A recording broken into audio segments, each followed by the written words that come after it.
Good afternoon, everyone. Good afternoon, everyone, online students. I hope all of you are doing well. So we'll be discussing the union budget, as you can see. All the online students, for you, the handout of this particular class budget document will be uploaded. I think it will be uploaded on the Telegram platform, and you can have an access to the budget document from there. So we'll be discussing everything that has been done in this budget, and we'll be making sure that whatever has been done, how is that relevant, and what is it that you need to know with respect to the things that have been committed by the finance minister for the entire country in this budget. All right. As you can see, we write Union Budget 2026-27. So let's start. Let's start with the basics of government budgeting first, so that we understand what exactly is being proposed and what exactly is being done. So for this, the very first thing is you need to know about the financial year for which the budget is prepared. So when we talk about financial year or assessment year, or now the new term according to income taxation law is income tax year. It is also called as income tax year. This terminology has been introduced in the new Income Tax Act of 2025. So the budget document, or it ranges from, the budget will apply from 1st of April 2026 to 31st of March 2027. These 12 months. So in this period of 12 months, how do we look at government receipts and the government expenditures? How do we look at government receipts and government expenditures? Are things which are included as a part of Union Budget 26-27. So the Finance Minister announces the Union Budget 2026. That budget is ranging for the period, or predicted for the period, 1st of April 2026 to 31st of March 2027. 12-month period. The budget is presented for a period of 12 months. In these 12 months, whatever the government will be earning, government receipts, whatever the government will be spending on whatever things, government expenditure, two things are included over a period of 12 months. Always remember, these figures are estimates.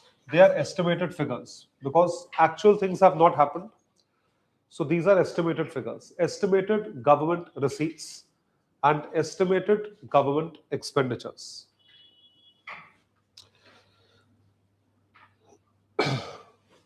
What is the timeline of the Union Budget? The timeline of Union Budget, or the important economic documents, are: first is economic survey, which is presented in the last week of January, around 27th, 28th, 29th, some date of January, last week of January, it is released. Economic survey is that document that tells us about the performance of the entire economy of the previous year, or for that year, for this existing year. How has the Indian economy performed in 2025 is given as a part of the economic survey of 2026. This is one. After the economic survey, the performance of previous year is given. What do we see? We see the document of Union Budget. Union Budget 2026. It is for the upcoming year, the upcoming financial year, which is 1st of April 2026 to 31st of March 2027. The presentation according to the budgeting law is first working day of February. It mentions first working day of February, but it was an exception this year that first working day of February was a Sunday, but still it was presented on a Sunday, and even the stock market was open on a Sunday. It is a big thing. It is an exception. So it means that budget can be even presented on a non-working day, and even the markets can open on a non-working day, which is why we could see markets fluctuating on the first working day of February. This is what happened as a part of the union budget. All right. Budget is presented by the budget division under Department of Economic Affairs, Ministry of Finance. Ministry of Finance in totality has 5 departments. You have to memorize the names of all the departments. It is important for the examination. Out of all 5 departments, the one department that is, I would say, most important, or rather I should say, which is the most in news because it does most of the economic stuff in current scenario, is DEA, Department of Economic Affairs. Within that, there are multiple divisions. Budget division, which is also overlapping with the work done by some other departments also, Department of Revenue, Department of Expenditure. So budget division is responsible for preparation of the budget. It has the entire team, dedicated team. It has economists, it has thinkers, it has professors of economics, it has all policy makers, serving bureaucrats, retired bureaucrats, revenue services officers, IAS officers, bureaucrats. All of these people are part of the budget division who give their inputs. Budget is primarily a document which is not seen from the point of view of revenue. So what I have told, government receipts, we don't focus much on receipts. So whenever we hear the budget speech, right, we don't hear it for this. Rather, this is not talked about. She doesn't even speak about how much the government of India is going to earn. What does she talk about? Expenditure. Expenditure means in budget or in economic terms, or rather I should say in constitutional terms, it is called allocation. It is known as allocation. Allocation of funds to different sectors. Allocation of funds to different sectors or various sectors. Which are the sectors that have been allocated funds, and what kind of funds, how many funds, how much funds are allocated? A key thing, a very, very important thing that forms a part of budget. So when we talk about the allocations that have been done, they start from allocating money to priority sectors to the less priority sectors. More priority, less priority. So let's say they start with defense, followed by health, education, infrastructure, development infrastructure or logistics, agriculture. Agriculture has multiple types of allocations. There's not just one, but multiple types of allocations. Agricultural subsidies, agricultural distributions, all right, MSP, PDS, etc. There are multiple types of things that are forming a part of agriculture, and so on and so forth. There are so many headings, so many heads, so many sectors. Multiple things are given as a part. This is a part of the agricultural sector, which is included under it. So you hear the budget speech, or the finance minister basically emphasizes on which sector has been given more importance according to that year's budget. That tells the mentality of how the government will behave or how the government will orient itself in the upcoming year. Let's compare 3 budgets that have been presented in the last 3 years of this new government. The new government was formed in 2024. Lok Sabha elections happened. The new government was formed. The swearing in ceremony happened in the month of May end or first week of June. The new cabinet was appointed, and the first thing the new cabinet did was to prepare the budget. The finance minister was appointed and she had to prepare the budget.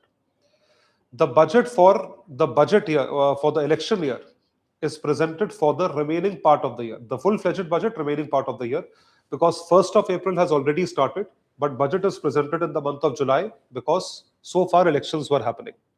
So they present the budget for rest of the year, rest of the 9 months, 8 months. In that budget, the government of India basically emphasizes on the promises that it had made to the people of the country. That is the election year budget, which is 2024. Followed to that year when the new government makes an independent full-fledged budget. Full-fledged budget came in 2025 because for that they had the entire year. Generally, the government that comes to power and gives its first full-fledged independent budget, that budget is called as the thank you budget. All right, they thank the people of the country for voting them to power. So the thank you budget was extremely solid in case of India. How?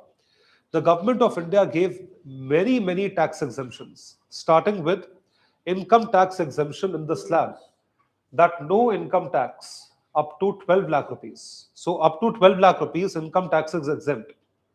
That was a very big relief that was given by government of India in the 2025 budget. That is the way to thank the people of the country. And there were multiple more provisions that were made, not tax holidays, but still, they had given many more exemptions to industries, to corporates, etc. Now, this year's budget is a follow-on budget of the last year's budget with priorities of what happened last year, how we performed last year, and what is our expectation of the current year, upcoming year. Upcoming year में हमारी क्या expectation रहेगी, past year की क्या performance थी, उन दोनों के बेसिस पे बजट को प्रस्तुत किया जाता है. तो budget is presented. So if the government of India, let's take one single example, presents the budget and says that defense sector has got the maximum allocation that defense has been ever given for as long as you can remember. This is something which is stated as a part of the budget document in a specific fair manner. That this year the importance or the priority of government of India is what? Defense sector. Highly important. We have allocated money to the defense sector. Whatever percentage of money or amount of money that has been allocated, it is considered to be the highest amount of money. So it tells the mentality that now government is probably not focusing too much, this year's budget is not focusing too much on subsidies or too much on welfare. But what is it focusing upon? Building good defense capabilities so that we are no longer vulnerable to foreign attacks or terrorist attacks on our soil. We have to safeguard ourselves, if not retaliation, but we have to safeguard ourselves. That is the primary focus, and we have to build our military prowess. Having said that, India already has a big military prowess. It's not that we are weak. Second, third largest army of the world, and in terms of innovation and technology, we are way beyond. I mean, that is something that is portrayed on display on the 26th of January. What do we do on the 26th of January? We display our military prowess, right? We display everything. Along with the culture, we also display our defense capabilities. So the allocations that have been done, they want to take Indian defense sector and defense sector to a next level, which is why foreign direct investment, FDI in defense, was opened some years back, and now FDI in defense policy will be revamped. It will be revisited. This is what we'll be focusing upon. Because defense is not a cheap tactic. It is something that requires money. It is something, and innovation and R&D in defense requires a lot of capital to be invested. This is something that has to be done. All right. Along with this, the government of India, via this budget, the finance minister, it reflects on the performance of the entire economy. How is my economy performing? It would tell me how is my country performing. Just to give you perspective, what happened during COVID? During COVID, the expenditures by government of India were way higher than receipts. Expenditures of government of India, if higher than receipts, result into a deficit, right? Some deficits can be normal, that are acceptable. Some deficits where the expenditure exceeds hugely, what would happen to the deficits? The deficits would skyrocket. Deficit बहुत ज़्यादा बढ़ जाएंगे. So, which is why we have to be extremely wary of the losses that are happening from the public exchequer. All right, the deficit. So, the performance of Indian economy, actually, let me honestly tell you, is not on the basis of the rate of growth. The performance of the Indian economy in the minds of the government, and it should be like that, which we don't understand. We look at growth figures, we should also look at these figures, are in the form of different kind of deficits, which is why this is given on the very first page when the budget is presented, even for that matter, economic survey. So there are four kinds of deficits which actually reflect the health of the economy.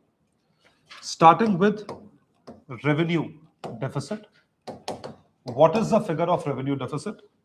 Followed by fiscal deficit.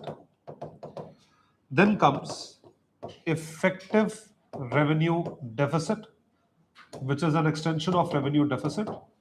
And finally, primary deficit.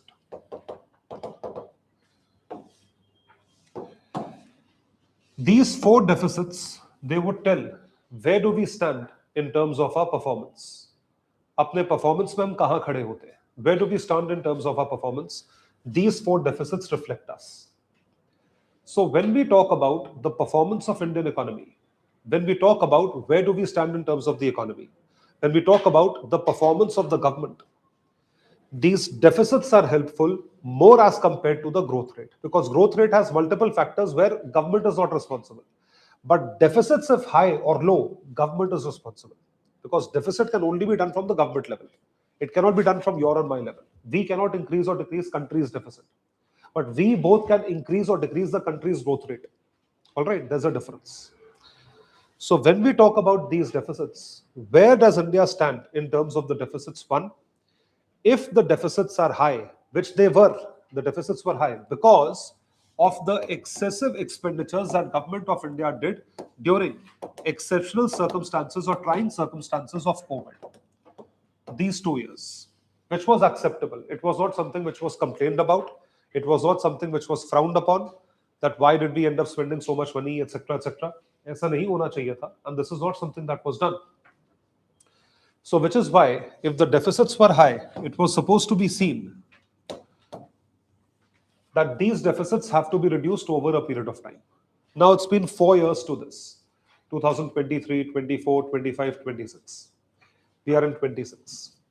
So, since these 4 years, we have definitely reduced in deficits, but we have to further reduce our deficits on the basis of recommendations given by the NK Singh panel committee, who had given recommendations way back in 2016 about reduction of Indian deficits, primarily revenue deficit, fiscal deficit. Although revenue deficit was not that important to target, in fact, that was hardly a target. The main target was fiscal deficit, to reduce it to 3.5%, coming down to 3%, and 2.5% by 2022. We are nowhere close because these very deficits increased during COVID. Because 2020 may, if the government of India starts spending more money, what will happen to the deficits? They would increase. So forget reduction. We are not even able to maintain. In fact, our deficits are increasing. Reason? We are dealing with COVID. The huge Atmanirbhar Bharat package that the government of India had announced, it was worth 20 lakh crore rupees. So that was announced, and that led to this kind of a huge influx of money from the public exchequer that resulted in this balloon. Hello. Now the target is to achieve what NK Singh had recommended in 2017 to be achieved by 2022. Now these targets are, but if we are in 2026 right now and our fiscal deficit is around 4.5%, then we would be able to achieve the target of 3 to 3.5% in the next 2 to 3 years.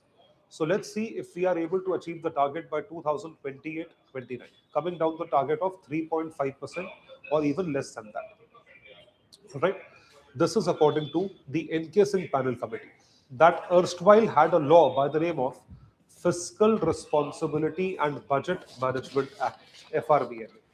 Fiscal Responsibility and Budget Management Act. Although the name of this law is no longer existing, but still the name of this law is absolutely important for you to understand reason that we still are achieving the targets or trying to achieve the targets that was stated 2003. That was stated in the law that was given in 2003. All right. So you have to be absolutely aware of such kind of targets under FRBMA. Now let's quickly talk about, before jumping on the actual budget document, about the requirement of the budget. So the budget is, as we discussed, it is receipts, expenditures. The receipts and expenditures from the government side, this is what the government is doing. Whatever receipts and whatever expenditures you have, these are called financial statements.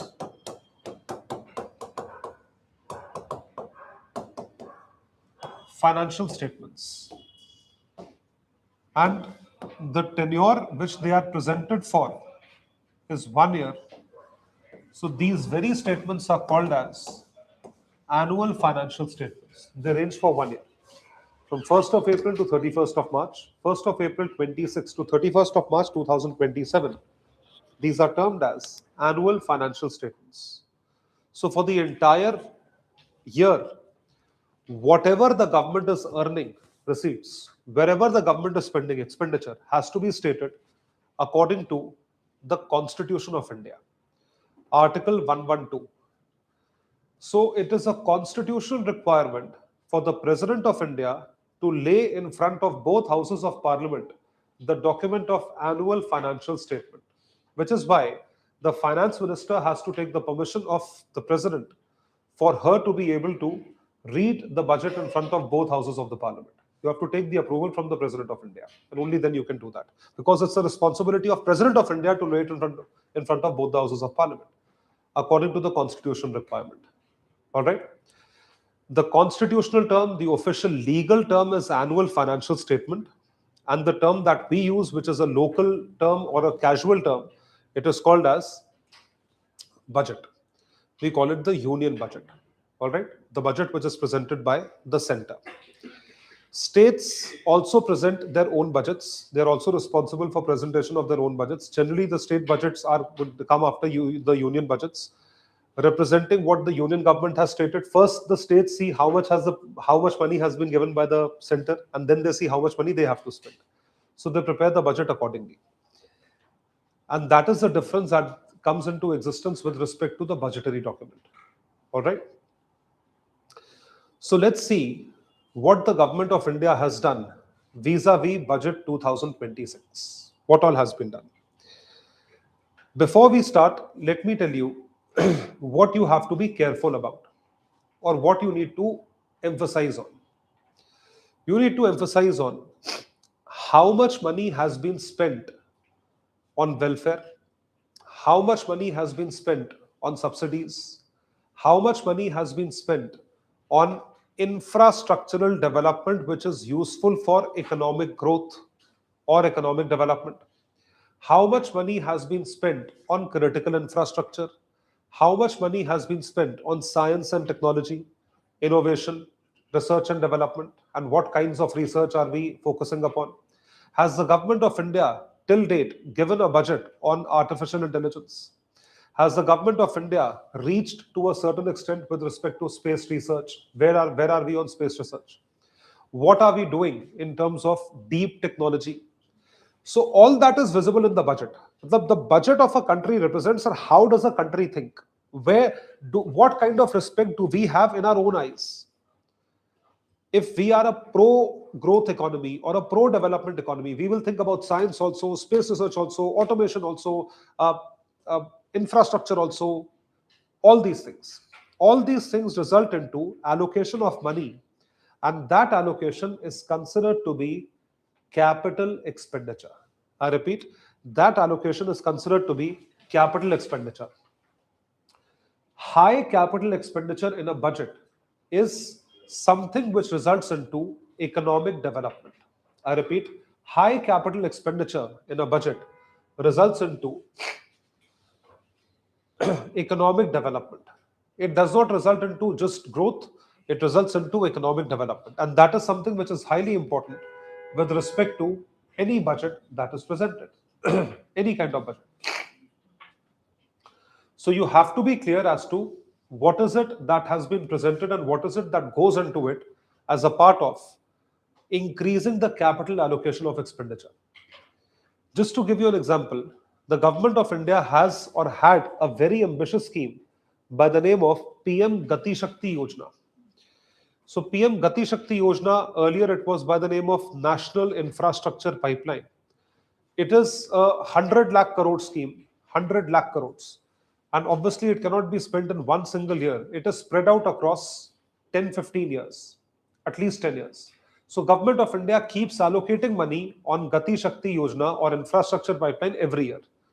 So last year it had allocated around 11 lakh crores. This year it has allocated a little less.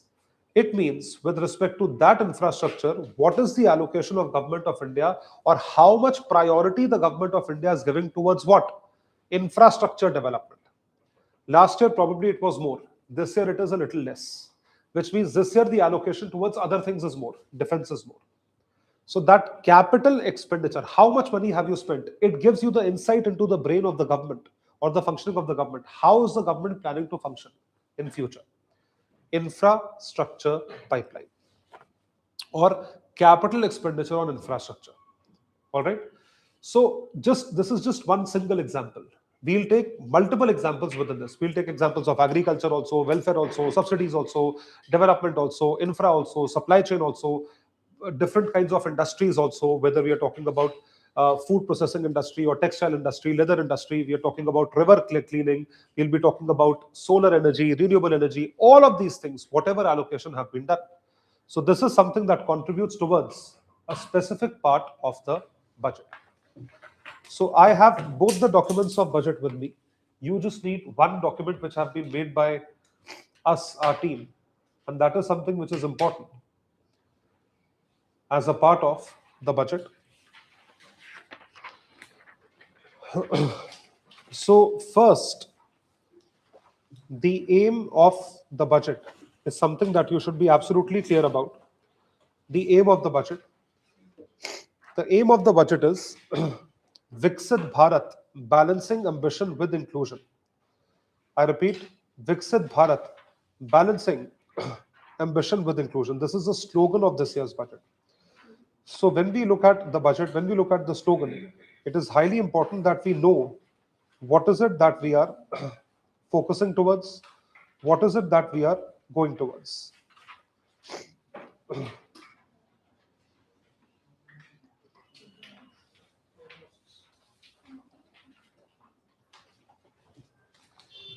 So the aim of the budget as a part of this is transform aspiration into achievement, potential into performance. As you know, it is not just potential, it is not potential that matters, it is action that matters. All right. Along with potential, it is action that matters. So it is aspiration into achievement and potential into performance that is being focused upon. Highly important. So what do we call? What do we say? We are saying Viksit Bharat. And Viksit Bharat target to be achieved up till 2047, which is why we say that we are in the Amrit Kal era, last 25 years of completion of the whole century of independent India, up till 2047. So it focuses on four things: stability, fiscal discipline, moderate inflation, and sustained growth. Very important four things. Now let's do a dissection of what it means. And this dissection comes from the various speeches that have been given by the finance minister herself and the various economic thinkers about India. All right. So let's analyze the last 4 years with respect to growth and inflation.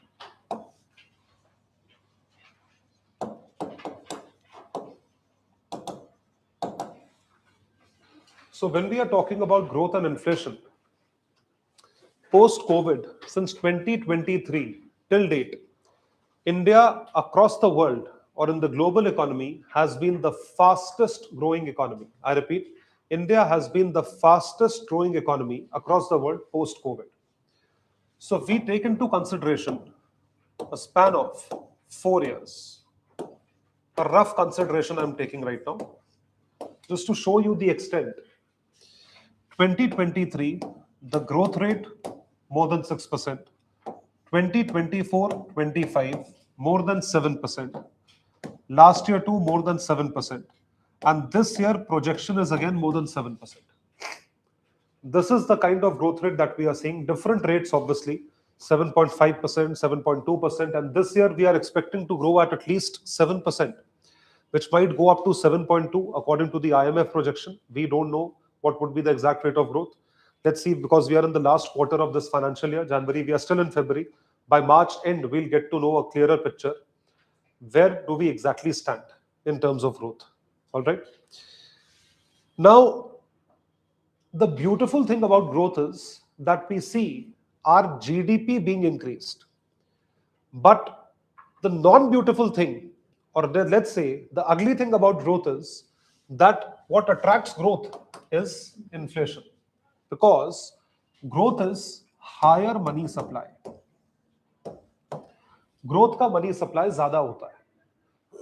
Because the money supply is higher, what does it contribute towards? Inflation, as it gives higher purchasing power to people. Now, throughout, if you look at the rate of inflation, for the first 2 years, it was greater than 6%. Last year, it was 5.9%. This year, it was projected to be 4.9%. But no clarity on this right now, about 4.9% growth rate.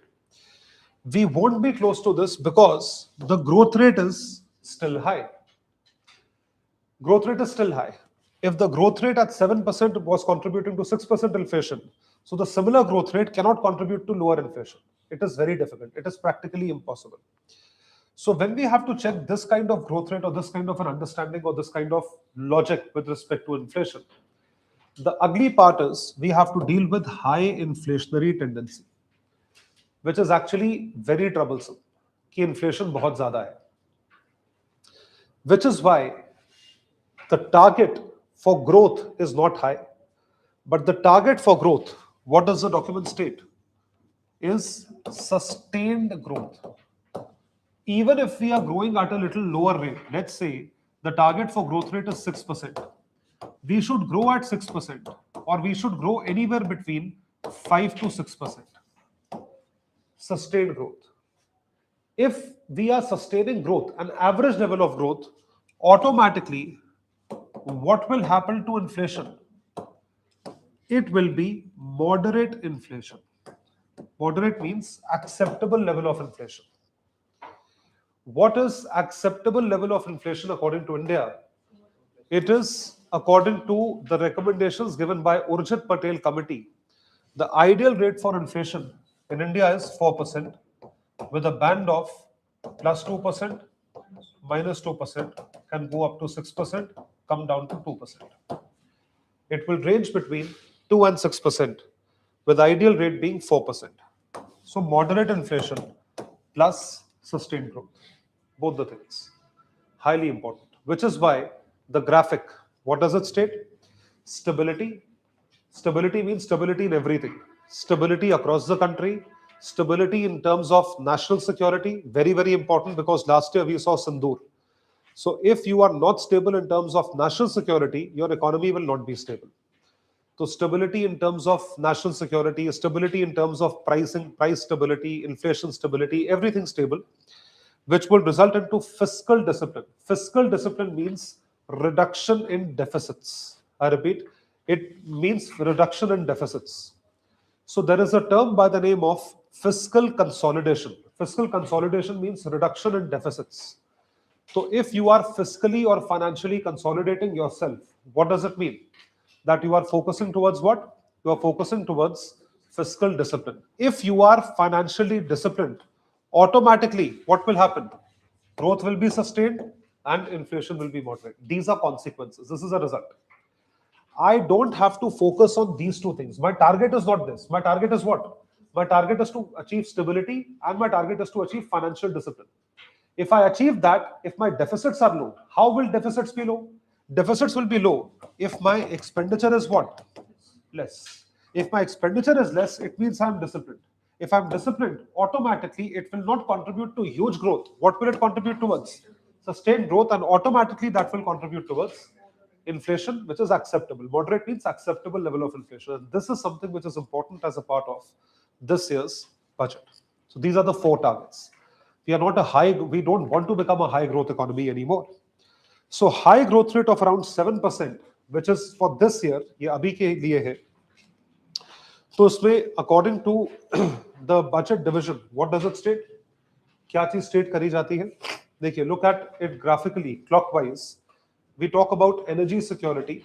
Growth rate has to be coupled with energy security. If you don't have electricity or energy, how will you be able to grow? Followed by reduced critical import dependence, a very key factor, a pain point for India, that we are heavily import dependent.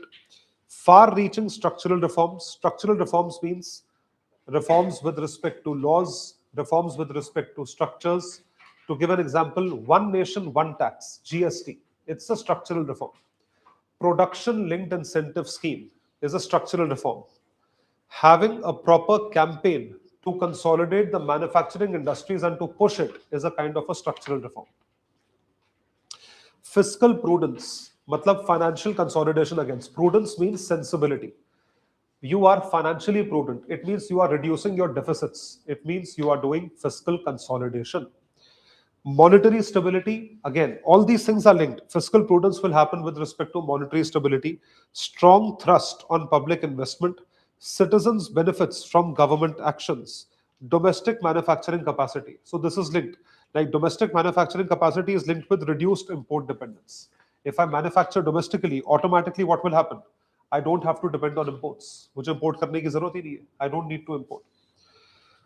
So look at the graphic on the next page. Yuva Shakti driven budget. This is what the government says. Government sankalp to focus on poor, underprivileged and disadvantaged. This is with respect to vulnerable sections of society. First, Kartavya is accelerate and sustain economic growth. It is something which is very obvious. You're talking about sustained growth. Kartavya means duty. It's my duty to achieve this. Second, Kartavya is fulfill aspirations of our people. You have to go behind the people. And when you say people, it is 100% of the people. It means people coming from all walks of life, people coming from all sections of society. सब लोगों की aspirations है. Obviously, aspirations of rich or aspirations only for poor, only for rich, only for middle class cannot be achieved. It has to be in totality, in toto. And the third duty is vision of sabka saath, sabka vikas, sabka vishwas. Sabka saath, sabka vikas, sabka vishwas, sabka prayas. There are four things in this slogan. Now the slogan sabka saath, sabka vikas is incomplete. You should remember the complete slogan. It says sabka saath, sabka vikas, sabka vishwas, sabka prayas. Sabka vishwas, trust, sabka prayas, koshish. You are trying. You are really trying. Prayas. Prayas means effort towards achieving things. With these things, you are focusing on the vulnerable sections of society to provide them with or to fulfill their aspirations. India's Reform Express, this we'll study in detail. Pillars of growth development. So if you look at the graphic, the pillars of growth development are sustaining economic growth, strengthening the foundations of growth, people-centric development. People-centric development means inclusive growth. The growth that should happen would be inclusive growth. Trust-based governance, sabka vishwas, ease of doing business and ease of living, very, very important. If there is no ease of doing business, then you will not see any kind of growth happening within India because businesses will not be able to operate. Ease of doing business. So now the structural reform that comes as a part of ease of doing business is the new labor codes that have come into existence or that have been approved by the parliament last year. And last is fiscal matters. Obviously, finance matters. You have to make sure that you are financially very, very sound. And financially sound are not the people. Let me be very, very honest. financially sound are not the people who earn a lot of money. Financially sound are those people who are very disciplined with their money. You have to be disciplined. You don't need to have a lot of money. You can have limited money and be more financially independent and stable as compared to a person who has more money and is financially dependent or is indisciplined with his money. So this is something that we have to be careful about. This is something that we have to understand about. So let's see on the next page key highlights of the union budget. What are the key highlights of the union budget? Let's see. First kartavya, accelerate and sustain economic growth. Very, very important. Accelerate and sustain economic growth. When we are saying sustainable economic growth, what does it mean? उसका क्या मतलब होता है?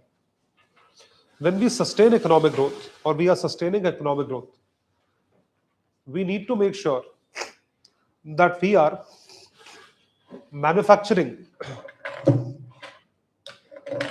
certain things or our sectors are contributing towards making sure that it is contributing towards growth and that growth is sustainable growth. Let's see.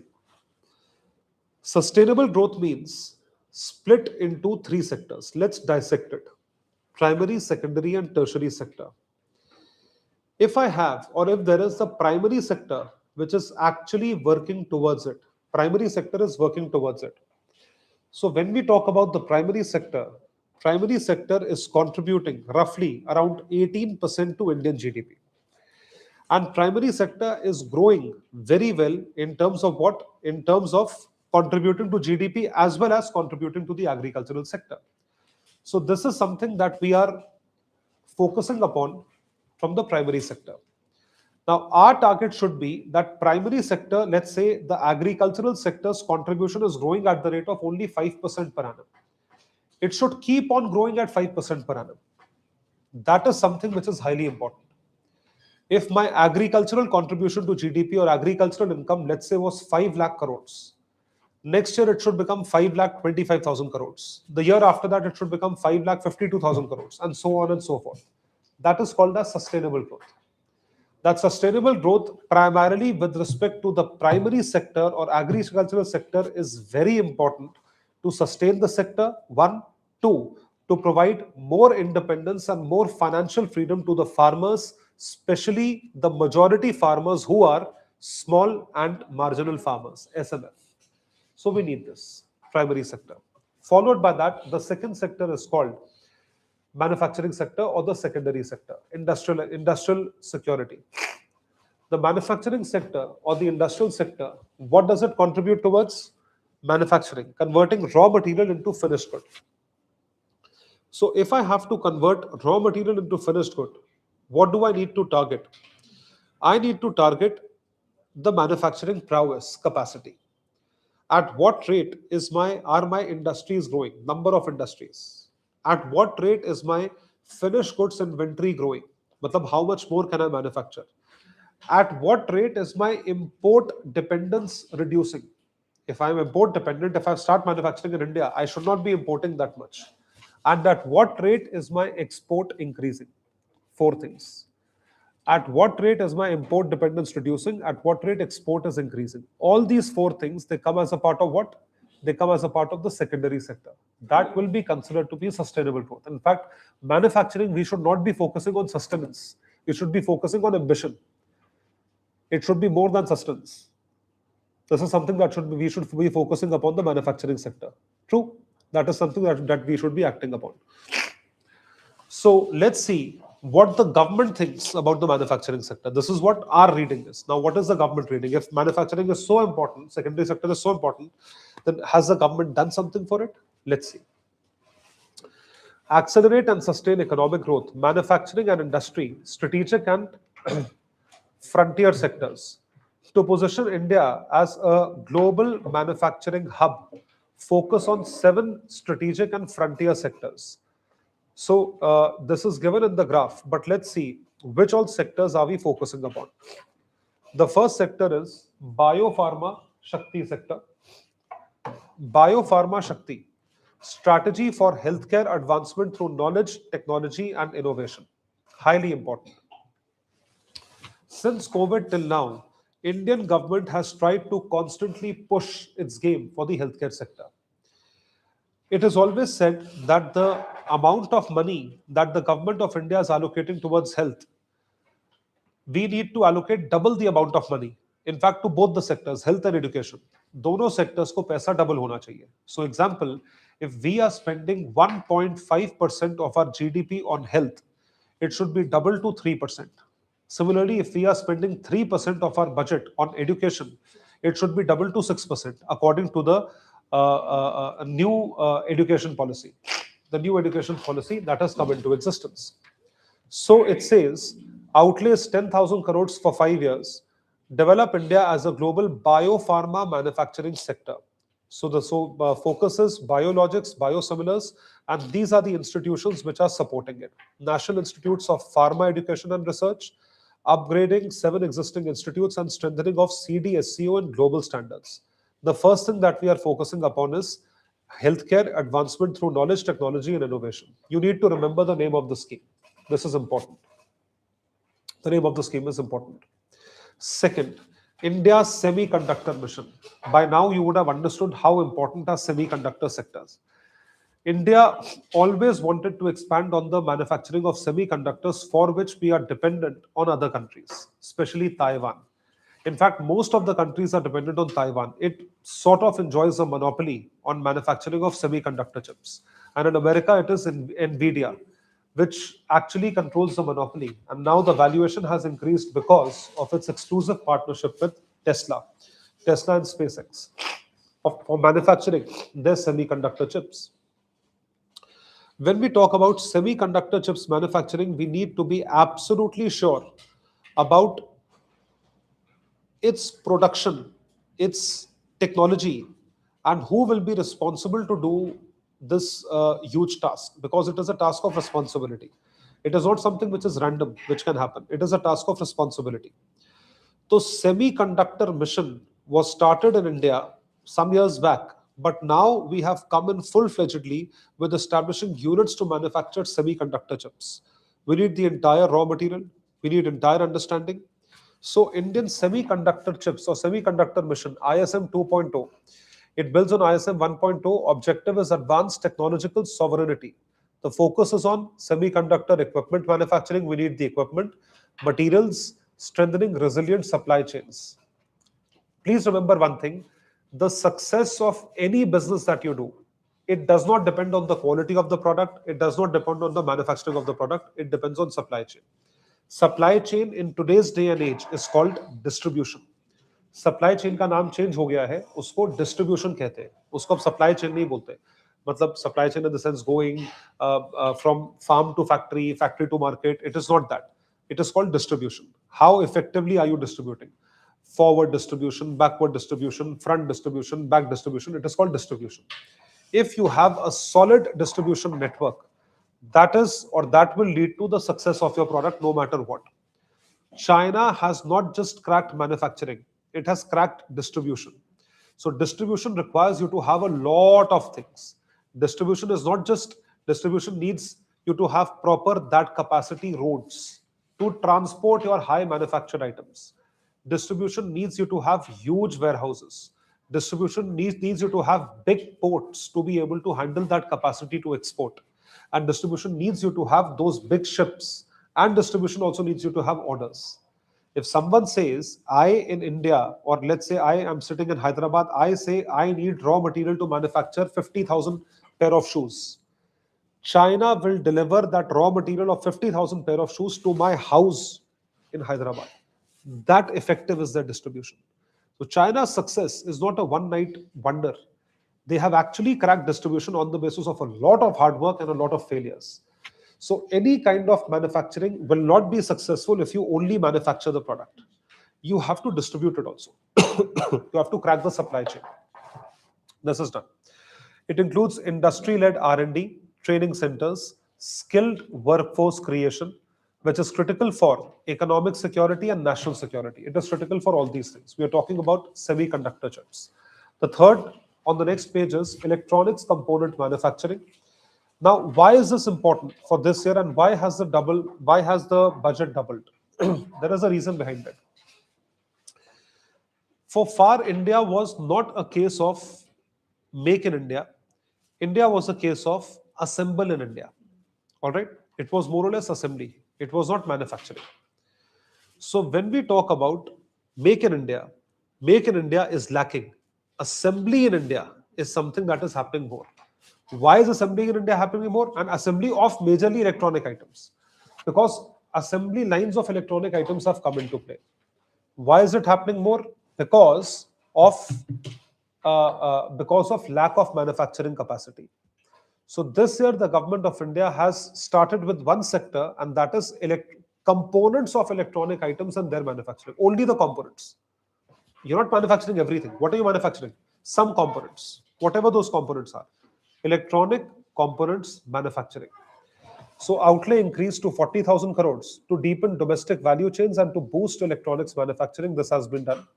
Then comes rare earth corridors and chemical parks. Rare earth minerals, rare earth mining, primarily done in China, which holds massive reserves. Even Central Asia, Kazakhstan, Mongolia, and all these countries hold tremendous reserves. Even India does. So you have to mine those rare earth minerals. In states like Odisha, Kerala, Andhra, and Tamil Nadu, the focus is on mining. And then after you mine, you have to process and manufacture rare earth permanent magnets. How are these important? These are important for various things. So you will not be dependent on importing rare earth minerals from China. You will have your own domestic manufacturing for rare earth minerals. Then we talk about chemical parks, cluster-based plug-and-play model, reduce import dependence for chemicals. Then comes capital goods, very, very important, very important. We keep on talking about manufacturing, manufacturing, manufacturing, manufacturing. How do you manufacture? What do you need? Machine. So first you have to manufacture machine to manufacture anything else. सबसे पहले क्या करना पड़ेगा? You have to manufacture machines. That is the most important part. And that is where capital goods come into play. Capital goods means machinery. Capital goods means machinery. I don't have to start manufacturing. But how will I manufacture? If I want to manufacture, this is the raw material and this is the finished good. How will it be manufactured to finished good? In a machine. Where does a machine come from? Right now we are importing finished goods. Then we will import machinery. So what is better? Manufacture your own machine. All right. So reduce import dependence by manufacturing capital goods. So first manufacture machine and then manufacture anything else. So high-tech tool rooms by CPSEs, which are public sector enterprise, construction and infra equipment scheme has been done to boost domestic capital good manufacturing. Then comes textile sector, highly important, highly, highly important. This is a very ambitious sector, has always been for the government of India and for the private sector.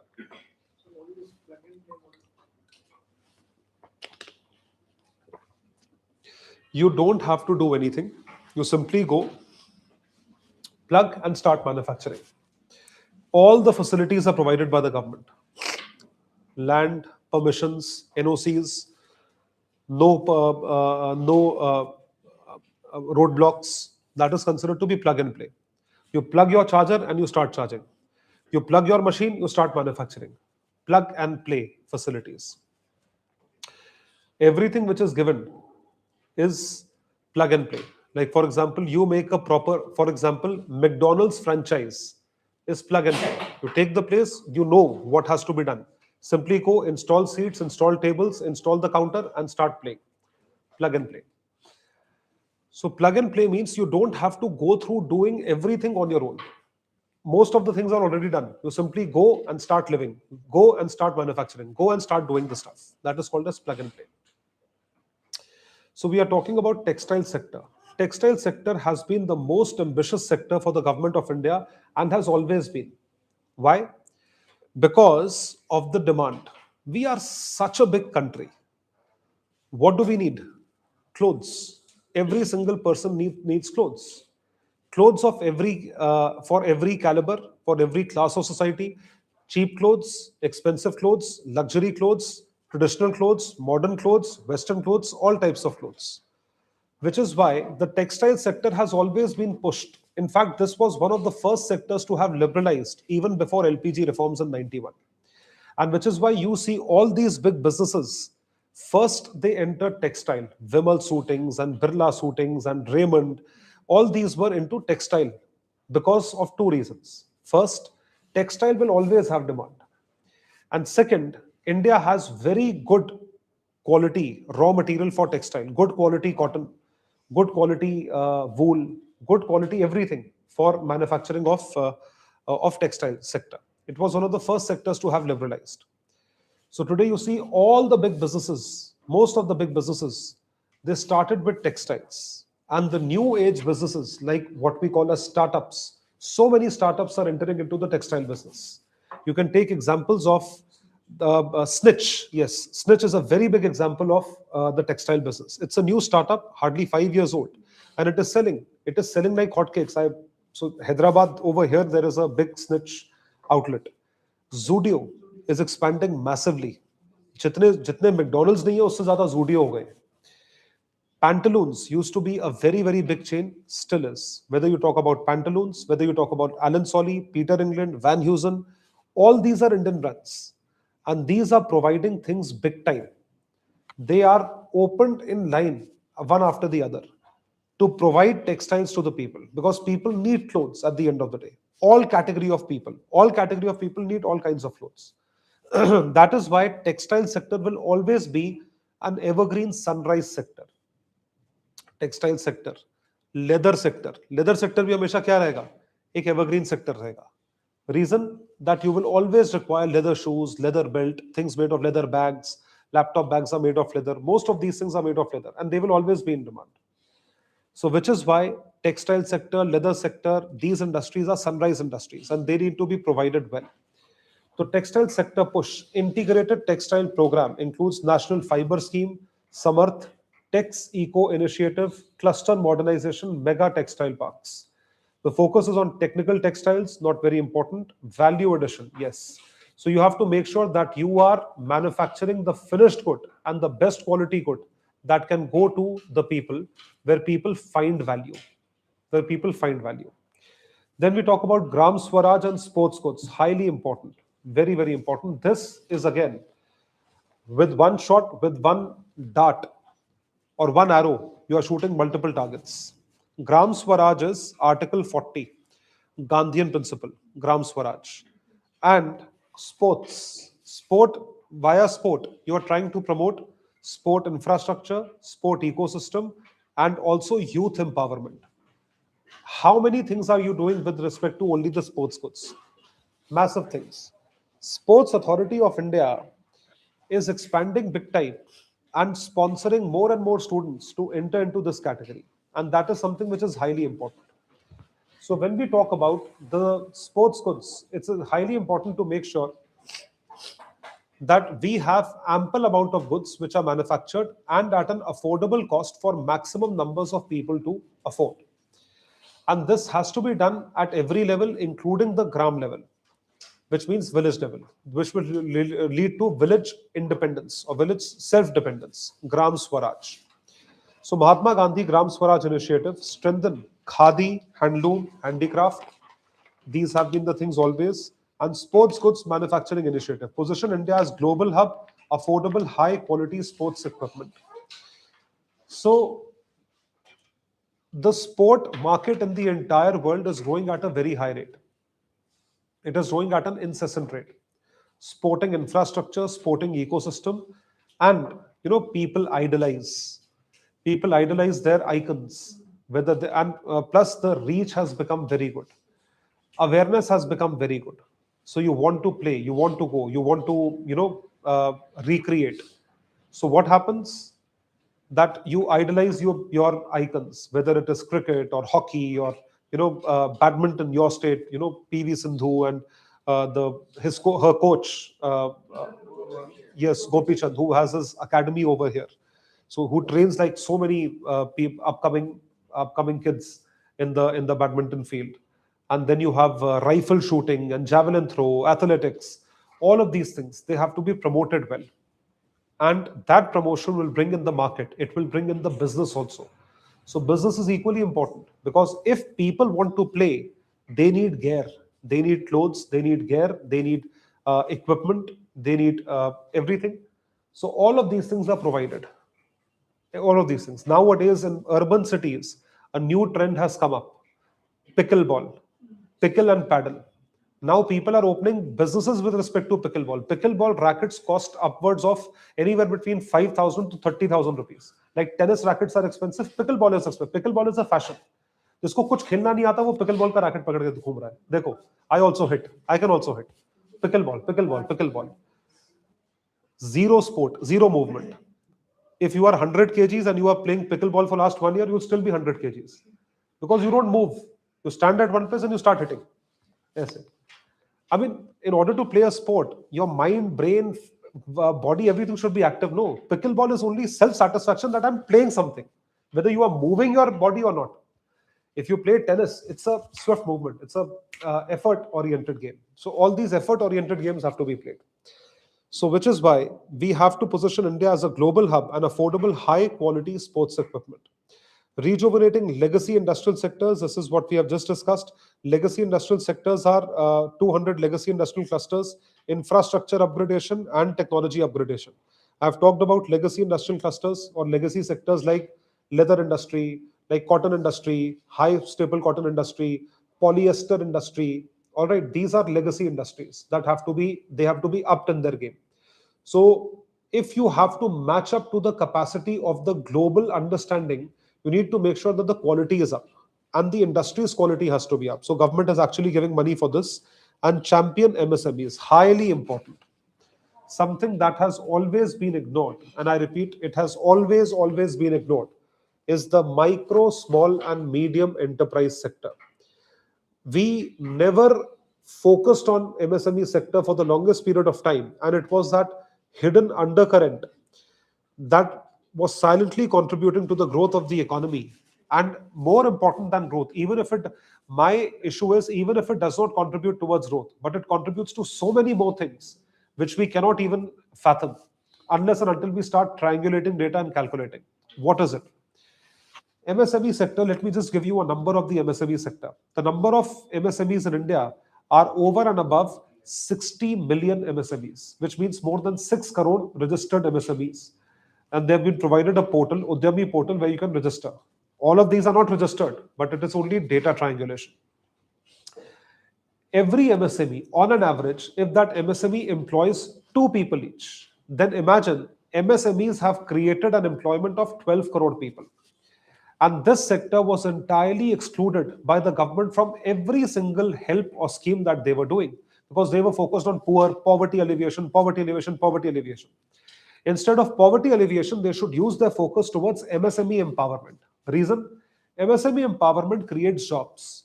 And secondly, MSME empowerment creates jobs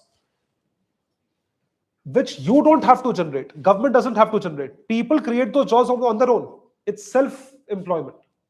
All right. How effective is the scheme? Imagine, I don't have to give you a job. I just have to support you in certain sectors. That's it. You do your stuff, you arrange your money, you do your business, you become successful. Everything is your responsibility. It's not my responsibility. How good is the scheme? Imagine. आपको कुछ करना ही नहीं है इसमें. You don't have to do anything. I don't know why the government kept on ignoring this entire sector. Today, out of total manufacturing, if secondary sector or manufacturing sector is contributing 100%, around one-third contribution is coming from the MSME sector. And the same amount of contribution MSME sector is doing to Indian GDP. Same amount of contribution MSME sector, directly, indirectly, is doing to Indian GDP. That obviously includes service sector also. And 35% of exports come from which sector? MSME sector. And this sector was long ignored. So imagine the contribution of small sector that we don't give importance at all. MSME sector is what? It is contributing to employment. It is contributing to self-employment, more importantly. Government of India does not have to give that. It is contributing towards manufacturing. It is contributing towards export. It is contributing towards overall development. And it's completely independent. The biggest part is, you, like for example, opening a very big industry I need government support. Opening a small unit, I don't need government support. In fact, I don't need anyone's support. I can do it on my own. That is MSME sector. So MSME sector for the first time was provided support in the form of Mudra Bank. And since then till now, there have been multiple things, Udyami portal, 59-minute loan, and there have been multiple things to support the MSME sector. So again, what is the allocation right now?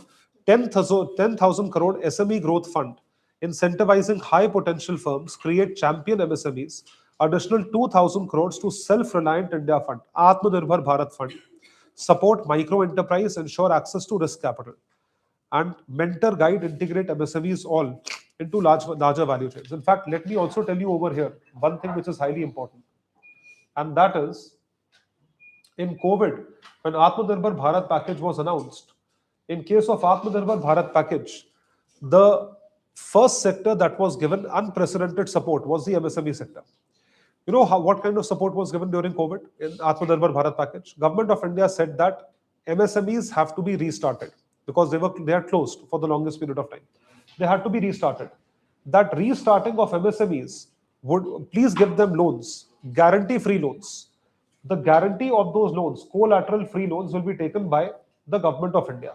So they are not able to repay. The government will repay that loan. So they had 10% allocation of Atmanirbhar Bharat package was made towards MSMEs. So had MSMEs defaulted, Government of India would have paid. This is something that they had done for the MSME sector. So all these things have been done, and under that there is a graphic which states what kind of tax reforms have been done to boost the manufacturing sector. And this I have always discussed and I've always stated, the multiple tax reforms that you do is on the basis of duties which are leviable on manufacturing sector. Broadly, let me tell you.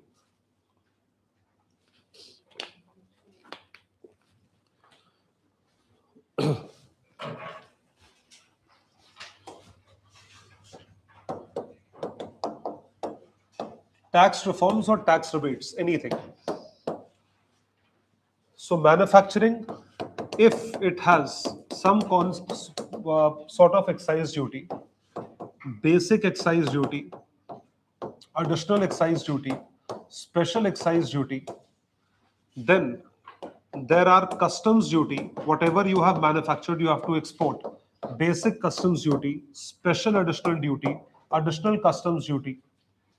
You have certain things which are leviable to VAT, value added tax, and then obviously you have GST, multiple more different kinds of fees by different names. So you are trying to give them tax incentives by either reducing the rates of tax or completely eliminating certain forms of tax. This is being done as a part of production linked incentive scheme. I repeat, it is being done as a part of production linked incentive scheme. Although not every sector is involved in production linked incentive scheme, but still, whichever sectors are there, in that you give them, I will give you an incentive. Incentive is I will reduce the duties if you are able to produce more than this. So it is called production linked incentive scheme. So this is what the government of India is trying as a part of these tax reforms to boost the manufacturing sector. So like you can read the first point, exemption from income tax for 5 years to non-residents providing capital goods, equipment or tooling to any tall manufacturer in a bonded zone. This can be done. Then you have provision of safe harbor to NR for component warehousing in a bonded warehouse. So these kind of duties. Then you can see number 4, increase the limit for duty-free imports. Duty-free imports means you have extended no customs duty on imports. So all these things, duty-free imports, so all these things are being done. You don't need to remember, just know that these things are being done on the sector. Next page, the government of India's focus on the service sector. The government of India's focus on the service sector has renewed. Service sector, high-powered education to employment and enterprise. So you can talk about health, healthcare ecosystem, medical tourism, Ayush, orange economy, design, sports, education. All of these things have been focused upon, and they are focusing upon health also, creator economy also. In this year's budget, there is a special focus on creator economy that you need to remember. It is called orange economy. So in the middle of the page, you can read setting up content creator labs in 15,000 secondary schools and 500 colleges. Content creation has become a business.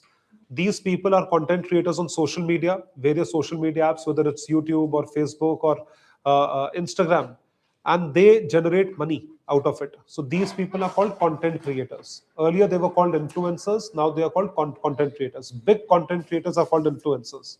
So how are they acting? How are they operating? That they are trying to make sure that that more and more people are trained for become content creation, for become content creators. Content creation is a business. So if you open a page, if you start your page on Instagram to create content, it is not just a page. Imagine you are opening a shop and you have to run that shop. So just like you run a shop, you have to put goods in that shop for that to be sold. So this is your shop online. You have to put goods, and goods is content. Think about content, ideate content, script your content, shoot your content, and then put. That is called as content creation. So Government of India is supporting content creation. Imagine, it has tied up with so many schools and it has allocated so much money for the orange economy. Design was always there. Sports has been there for the last 10 years. Education, the Government of India is promoting, and it is not just promoting education. It is also promoting what? It is also promoting. You can see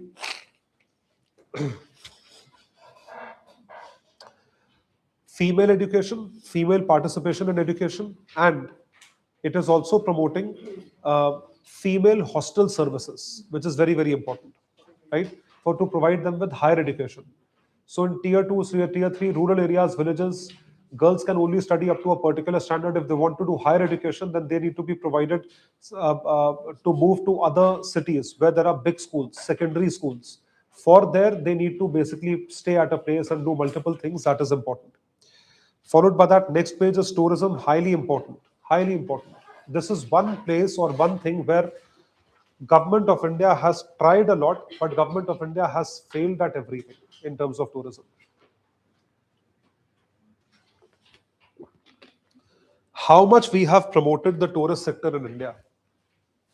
To a huge extent, we have promoted the tourist sector in India. We have tried to promote via Incredible India, via cultural schemes, via all these schemes.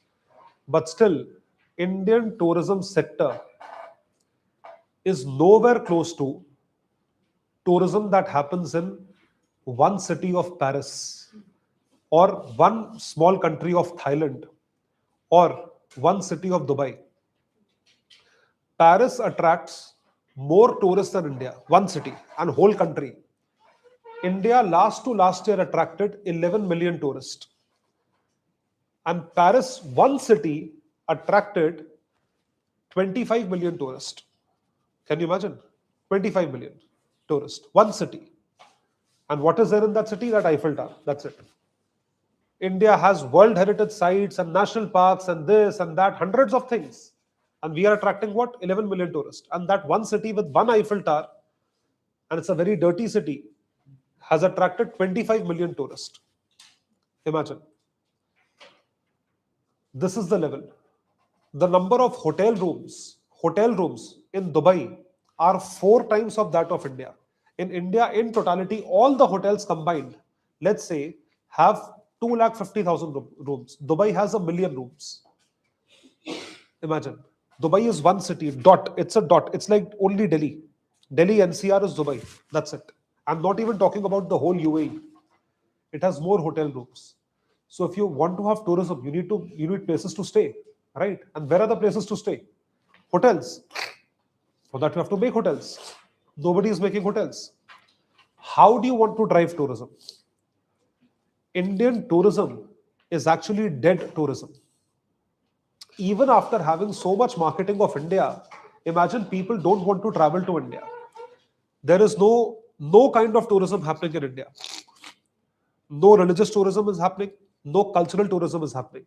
I mean, we have the maximum Buddhist sites. At least if only if Buddhist tourism happens, no. Forget about Hindu. Hindu tourism happens within the country only. Like people from South can go to Kashi Vishwanath, they can come to Tirupati, they can go to Golden Temple, they can go to Bhubaneswar, they can go to all these places. That happens. But even if we have Buddhist tourism, the Buddhist tourism can exceed 2.5 million every single year. But we don't even have that. Imagine. You can have religious tourism, you can have leisure tourism, you can have wildlife tourism in India massively. I'm not talking about sports tourism. If we have a World Cup, obviously there would be tourism, or we have a Formula One race, there would be tourism, as has been seen in the past. I'm not talking about that. Other than that, if there is tourism, we don't have that tourism. We really need to work on the touristic sector of India. So that would require you to have multiple policies with respect to tourism. It is not just national tourism policy. There's no policy like that. I'm just giving an example. There have to be safety and quality policy. There has to be an image makeover of the entire country for the entire policy. This policy to work and for the people to come.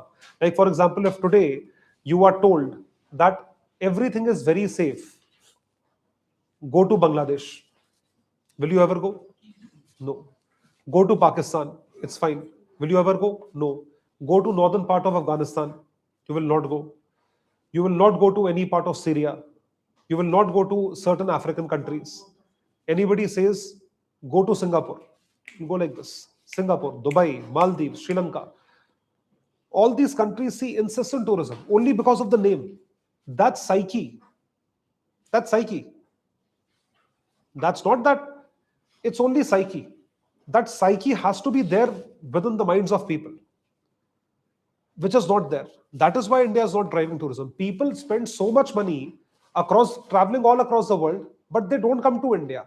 If you're spending money on travel, come to India, no. But they're not coming to India. Why? What is the issue? Multiple issues. Safety issue, hygiene issue, can be a cost issue, all right. Can be exploitation issue, racism issue. It can be any issue. All these issues have to be resolved, because coming to India is not Delhi, Bombay, Bangalore. In fact, there's nothing to see in Delhi, Bombay, Bangalore, except for pollution. If you need to really see India, you need to go to the interiors. Go to Rajasthan, watch all the heritage sites. It has huge history. So are you even attempted to do that? No, it is not being done. What is that stumbling block? You need to understand. And over here, I can just think of one city, and that is Goa. That Goa tourism is falling because of the heavy exploitation which is done by Goans. Whether it is a taxi mafia, it is a local market, or it is by the hotels overcharging for rooms upwards of 30, 40, 50,000 rupees. So people think that going to Goa for a week will cost me 3-4 lakh rupees. Instead, half, let me go to other Southeast Asian countries. What? I have a beach? No. If you go to Thailand, Vietnam, Cambodia, Laos, Philippines, Indonesia, all these countries will provide you better infra, better safety, better cleanliness, better hygiene, more well-behaved people, friendly attitude. That is what I need. I don't need stress. I don't need a taxi wala to tell me that, okay, give me 1,500 rupees or else go to hell. So this mafia has to be removed. It is pure nonsense. Pure nonsense. That is why Goa tourism is down. So this has setting up of National Institute of Hospitality as a bridge between academia, industry, and the government. And this is what the Vande Bharat director stated, that Indians need to have civic sense. That is what he said. No, we need to have civic sense. We don't have sense of hygiene. We don't everything to done by the government. You throw a banana peel over here and then say it's a lot of dirt. सरकार झाड़ू नहीं लगवाती है. अरे भाई तूने फेंका क्यों वहां पे? Why did you throw it over there? Throw it in the dustbin? No. The government is not responsible. If you don't know how to use the washroom of a train, it is not government's mistake. Are you getting the point? This is what hygiene means. We can provide you with the best of trains, but do you deserve to be provided with the best of trains is the question. Do you deserve it or not? That is something that is a question. And we don't have civic sense. We don't have civic sense. All of us combined. We, the very same people, if we go to any Western country or any foreign country, that minute we will develop civic sense, because it is the whole environment. And if I throw anything, I can be jailed. They can come and they can put a fine on me, penalty on me. They can put me behind bars. In India, nothing is done. Which is why you have a cup of coffee, throw the cup on the road. You have a cup of tea, throw the cup of tea on the road. Okay? You have a packet of chips, throw it on the road. Throw it on the road. Every single person does it. And the people who eat chaat, गोलगप्पे खाया, वही फेंक दिया. ठीक है? वो तो और गंदे लोग हैं. तो तुम खाते हो गोलगप्पे? Pawan Kalyan, tell me. Look, it's a live session. Okay, even Pawan Kalyan might be watching it.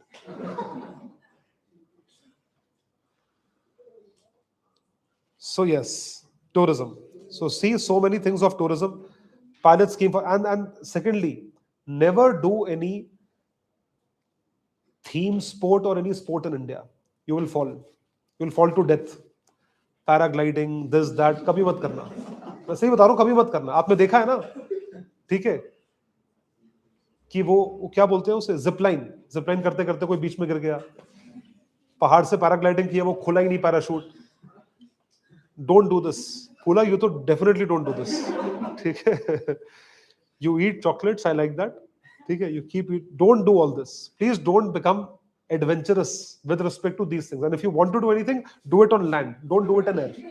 If you fall, you'll fall on land, right? So please don't do all these things. Never do. National destination digital knowledge grid to develop ecologically sustainable mountain trails, turtle trails, and bird watching. These are all done to promote tourism. India to host first ever global big cat summit. Develop 15 archaeological sites into vibrant experiential cultural destinations. Buddhist circuits in Northeast region. This is what I'm saying. Buddhist circuits. All these are done to promote tourism. So highly important. Highly, highly important. Then tax reforms to boost service sector. So you can read this how, and as it is, Government of India with respect to boosting service sector has given certain initiatives as tax exemptions. They have been done. Next page, tax proposals for financial sector. Market important. This can appear in this year's newspaper.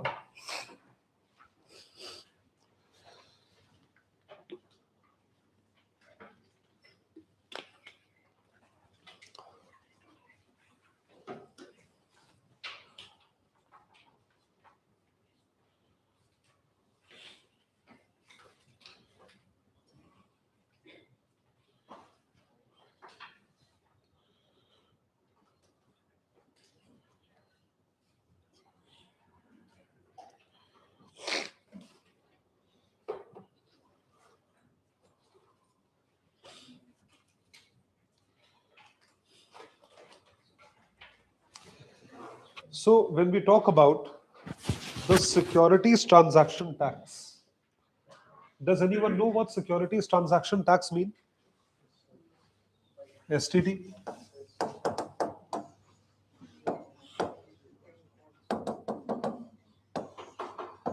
Securities transaction means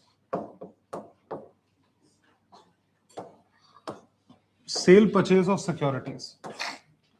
Securities are basically investment instruments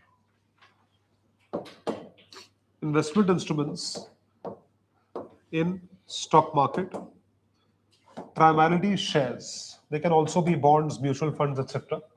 We'll talk about shares. So it's sale or purchase. There can be only two transactions. Either I will sell or I will buy. Simple. In both the cases, the government levied a tax, which was called the securities transaction tax. Securities transaction tax was so less that it did not make an iota of a difference to the people who were actually paying the tax. All right? If I am paying the tax, it would not it would not affect me to a huge extent. And on the contrary, what was done? Securities transaction tax was introduced when the government of India removed long-term capital gains tax long back in 2004, 2005. It removed long-term capital gains tax. It reduced short-term capital gains tax, and it introduced securities transaction tax. So people did not mind. ठीक है. And it was hardly anything, 0.02%. 0.02%, if you are transacting worth 1 lakh or 10 lakh, then you will hardly pay 200 rupees or 20 rupees of tax. That was it. So you will not mind on sale and purchase both. But the volume of transactions actually was so much that this tax was game changing for the government. It filled in the treasury of the stock markets. In this budget, the securities transaction tax on futures has been increased. So the revised rate is 0.05%. This has increased. And STT on options premium and exercise of options to be raised to 0.15% from 0.1% and 0.125% respectively. So 0.15 and from 0.02 to 0.05% on futures and options. So everybody is heavily rebuking this move. I think that there is nothing to there is nothing to criticize anything about this move. Reason: futures and options are completely speculation. सट्टा सट्टा है. Cricket match, toss कौन जीतेगा, ये या ये, head आएगा या टेल आएगा, बैटिंग किसकी आएगी, कोहली की सेंचुरी होगी नहीं होगी, राइट, कौन कितने पे आउट होगा, इस ओवर में कितने रन जाएंगे, दैट इज सट्टा. Futures and options are similar. So if you are playing satta and you are required to pay a little higher tax from 0.02 to 0.05%, I don't think it should create a ruckus in your life. All right? Because people do futures and options for thrill. You know, thrill, kick मिलती है लोगों को. आपको किससे kick मिलती है? What gives you kick? Tell me. You will not tell me.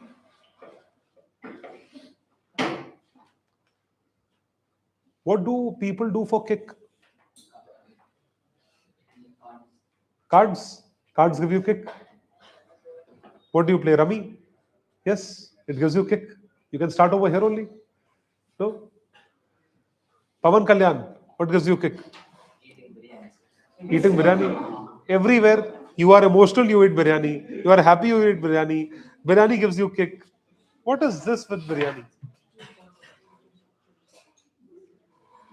Nobody gets a kick out of any adventure, anything to do anything dangerous. No? It's good. Dangerous things should not give you a kick. Safe things should give you a kick.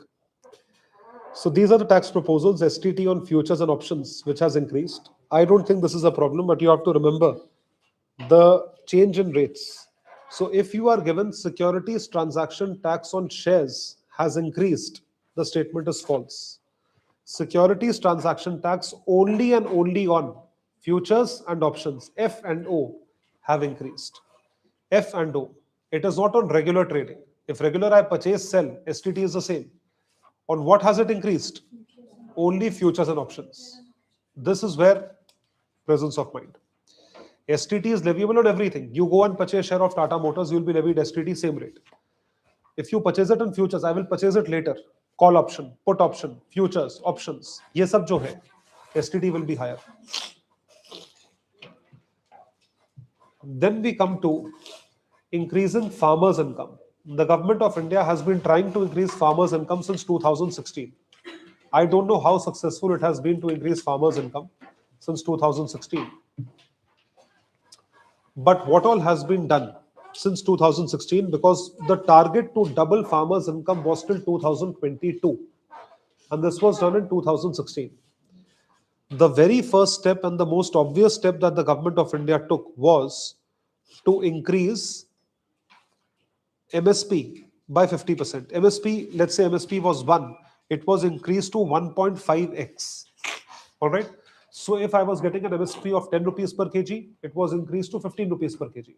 That was MSP, minimum support price. Followed by that, there can be multiple things with respect to increase.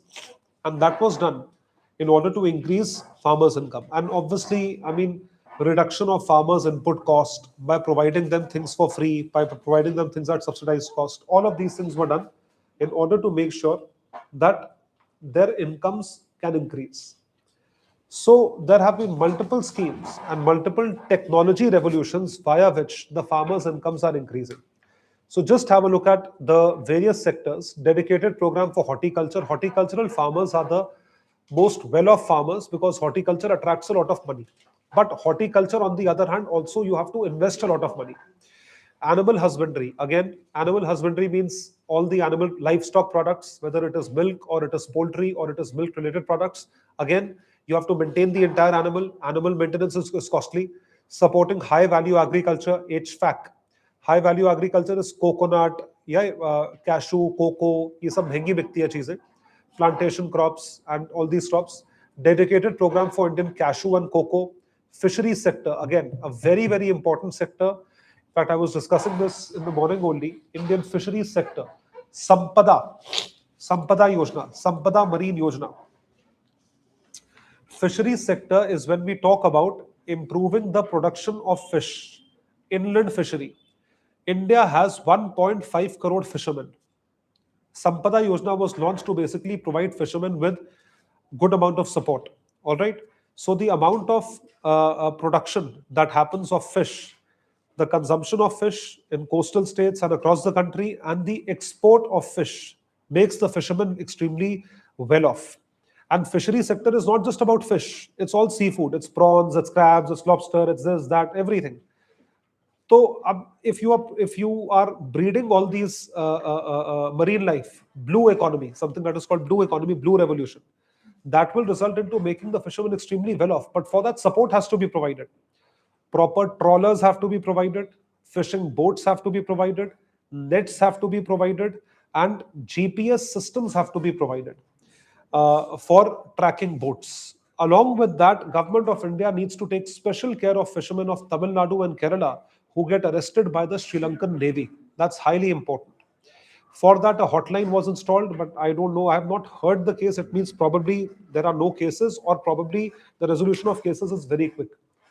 So you need to protect your fishermen for having a robust fisheries sector, which is good. Then it's sandalwood. Sandalwood, for the first time, it is focused upon sandalwood. You understand? Chandan. Chandan किस काम आता है? Soap. You have your bath with Chandan soap? Huh? Sandalwood tree has snakes, no? Yes, snakes on sandalwood tree. Is sandalwood soap expensive? Yes. Who uses sandalwood soap? You use? You also use? You look so beautiful. You sandalwood soap. Who else is using sandalwood soap? You are using? How much is it for? 180 rupees one soap. Three soaps. Then though it is okay. No. Expensive. I don't know. Comparatively expensive. So lesser number of grams, more amount of money. What happens when you use sandalwood? Does it give you glow? Huh? Content? Glazering content. So why do you want to glaze? Fragrance? You like sandalwood fragrance? Okay. Sandalwood. Focused cultivation and post-harvest processing. Okay. So try sandalwood, everyone. Government of India is also promoting. At least you can contribute some to Government of India's growth by having your bath from sandalwood soap. Huh? Sandalwood soap, sandalwood cream. Yes. Mysuru. Bharat Vistar. Integrating AgriStack portals and ICER package on agricultural practices with AI systems. This is done.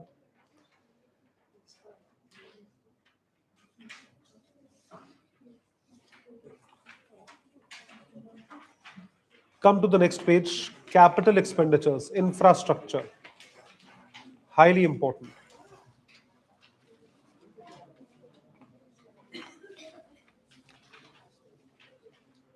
So look, there is a graphic which has been given. क्या हो गया फूला? Why are you counting pages? You want to go somewhere? हाँ?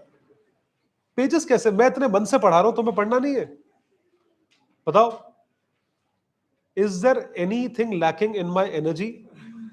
Why are you counting pages? Tell me. What do you want? You will not go anywhere today. You will sit over here. You will not move from here till 7:30. Okay? Whatever you need, ask someone to Pavan Kalyan will get it for you. You will sit over here. You keep on counting pages. I'll give you 1,000 pages, you count. Is there a problem? Who else is counting pages? Nobody is counting pages. Do you want to go somewhere? Keep sitting quietly. No break. So there is a term which has been written in the graphic and it is by the name of CapEx. CapEx means capital expenditure. Very, very important. Any country's economic development, I repeat, any country's economic development depends on its capital expenditures. If you are able to spend money on capital expenditures, that is something that would give you economic development. How? It would contribute towards, firstly, infrastructure development, which would further contribute towards growth of your economy, movement, this, that. Second, creating capital expenditure and use of capital expenditure creates employment. It creates a lot of employment indirectly of allied sectors. Like, for example, if I have to need to make a road, I need cement, I need raw material, I need supplies. They would come from factory. Factories would create more employment for this purpose. One is direct employment. All these are indirect employment. I will create that employment. Then movement of goods will happen. That will create more employment. Then movement of people will happen. That will create more employment. So it is throughout employment only because of creation of infrastructure. So infrastructural creation can happen only by capex creation, and capex creation can only happen. Capex can only happen if you start spending money on useful things. So yes, India is in a kind of a fix where government of India has to spend on welfare also, subsidies also, at the same time capex also. That is why we have to prioritize infrastructure development. Remember the name of one scheme, and that is PM Gati Shakti Yojana. Earlier, the name of the scheme was called National Infrastructure Pipeline. Please remember this. PM Gati Shakti Yojana mein, whatever the government of India allocates, that entire allocation is done for a holistic scheme. I repeat, entire allocation is done for a holistic scheme. Holistic means that Gati Shakti does not mean that you are only spending on roads or you are spending on overall infrastructure. उसमें सब कुछ आता है. It includes roads also, expressways also, highway also, ports also, airports also. So it would include Udan scheme, it would include railway plan, it would include ports, the new port which is being built, it would include airports, it would include all these schemes. Bharat Mala, Sagar Mala, all these things would be included as a part of this particular scheme. So infrastructure is always holistic, please remember. So several initiatives for large-scale enhancement of public infrastructure, INVIT, REIT, NIIF, NAPFID. All these four are basically funds. All right. These are funds. NAPFID is a fund. It's a bank. REIT is Real Estate Investment Trust. It is the real estate mutual fund. INVIT is also an investment trust. It is an investment fund, mutual fund. NIIF is institutional framework. So all of these initiatives are there to enhance public infrastructure and continue to focus on developing infrastructure in cities with over 5 lakh population, which are tier 2 and tier 3 cities. Imagine if you see the comparison from where, how far have we come from 2 lakh crores of capex to 12 lakh crores of capex, 6 times capex expenditure that we are doing this year. So on what all things are we focusing for this year? इस साल किस चीज पे focus है? Every year track this. You will be able to understand what all things are we focusing upon. FY27 we are allocating 12 lakh crores. It means we are allocating a lot of money towards capex. Now I wonder how will government of India use this much money, but it has allocated, so it means it has to use that money, or it will be using that money on something, I hope, productive. So first is high speed railway, a project which has been pending long enough, also called as the bullet train project, which is being made by Japanese assistance. All right. So 7 proposed corridors. All these are names of corridors. You don't need to remember these corridors. Objective is to spur economic activity and strengthen intercity growth linkages. Next is sustainable movement of cargo. Very important. Dedicated freight corridors. Dankuni, Surat, national waterway is operationalization of 20 waterways over 5 years. Very, very important. Now you need to figure out how many waterways do we have right now. How many inland waterways, how many national waterways do we, NW 1, 2, 3, 4, how many national waterways do we have right now? Coastal cargo promotion scheme, very, very important. This is called infrastructure. If I want to promote export, what do I need? I need cargo, cargo warehousing. Where to store cargo? Cargo means goods. Where does my cargo go? I have to export 100,000 tons. Do I have space to keep 100,000 tons? I need space. Okay. Shift from road and rail to waterways and coastal shipping. Increase share from 6 to 12% in the next 25 years. Seaplane VGF scheme. VGF means Viability Gap Funding Scheme. Viability Gap Funding means PPP. All the infrastructural projects are implemented via which kind of investment model? Public private partnership model. So this is infrastructure. Next page, infra risk guarantee fund. It offers partial credit guarantee to lenders. It covers infra development phase, construction phase, and reduce financial risk. So this is infra risk guarantee fund. This is a kind of an insurance fund, not directly with respect to infra. City economic regions, very, very important. Cities mapped based on specific growth drivers. Allocation 5,000 crores per city economic region over 5 years. Implementation is challenge mode. You have to make sure that you have city economic regions. This is a part of urbanization. So city economic regions means you have to link an entire city. Basically, let me tell you about this a little. Many years back, 10, 12 years back, government had implemented a mission called Smart Cities Mission. You might have heard of it. I don't know what is happening of that mission, but this kind of mission is only an extension to Smart Cities Mission. We have not heard of that scheme for the long time.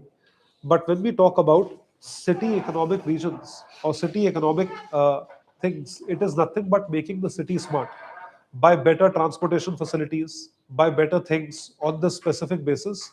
So having bus rides, having metro connectivity, having cleanliness, having public toilets, all of these things are better. So this is urbanization, having jobs. So make the cities into powerhouses of development. This is the focus that should be there. And then carbon capture, scheme for carbon capture, use and storage. The target sectors are steel, cement. Objective is decarbonize hard to abate sectors. So now we are focusing on what? Clean energy. So this is something which is infrastructure that you need to remember with respect to infrastructure. All right, this is all. Then we come to the second duty, the second kartavya. The second kartavya or the second duty is fulfill aspirations and build capacity.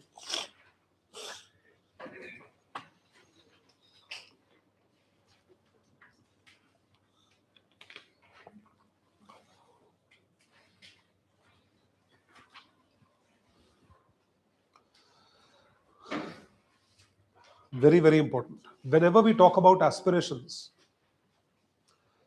it's all about youth. All right. It's all about youth building, youth capacity, youth development. Do you agree with this or not? Whenever we are talking about aspirations, all we are talking about that it should be the youth that should be built, that should be developed, that should be trained, that should contribute more towards our economy. It's the youth. So government of India had implemented multiple schemes for the youth. Startup India, Stand Up India, Khelo India. ये सब youth के लिए था, and there were multiple more programs. So that is the second duty, to empower the youth, so that what happens with the youth, that they come up with certain things in order for them to be provided as to what they are doing with respect to their youth. They should do something productive to build capacity of youth and citizens, enable them to become strong partners in India's prosperity, and to promote aspirational growth through education, skills, sport, tourism, and gender empowerment. All of these things should happen. So we have been talking about people-centric development. It is also called as inclusive growth. So people-centric centric development is all of these things. We are talking about youth also, differently abled also, Divyang Sahara Yojana, Artificial Limbs Manufacturing Corporation, PM Divyasha Kendra, NIMHANS. These are mostly health development schemes. You have to think about all kinds of people, including skill, etc. Trust-based governance, very, very important. Trust-based governance is government of India is not coming after you. Whatever has been promised will be given to you. So trust is, if government of India has promised, I will also promise that I will do something, that you will not betray me in terms of giving permissions, in terms of, you can say, providing me with multiple things with respect to the benefit of the project. That is what happens. Now come to content creator labs, very, very important. Good amount of budget has been allocated for the first time for this particular scheme, because the government has become aware of how it is leading to making content into a big fashion and getting it into a big fund. Content Creator Labs. So, the Prime Minister in 2024, just 3 months before elections, he gave awards to the content creators. All right, all the content creators, top content creators of the country were awarded by the Prime Minister himself in Vigyan Bhavan in Delhi. It was a huge thing that was achieved by them, that was done by them, and I believe excellent. Content creation today, it has turned into businesses, right? Certain content creators are doing business in crores, not lakhs, crores.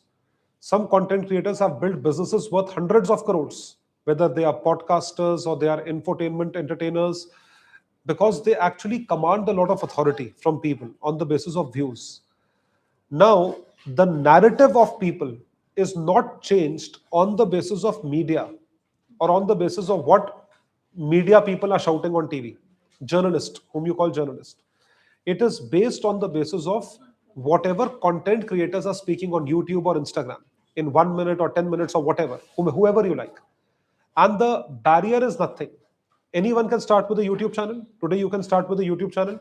You can show your face. You can choose not to show your face, and you can start speaking. Everyone has a smartphone.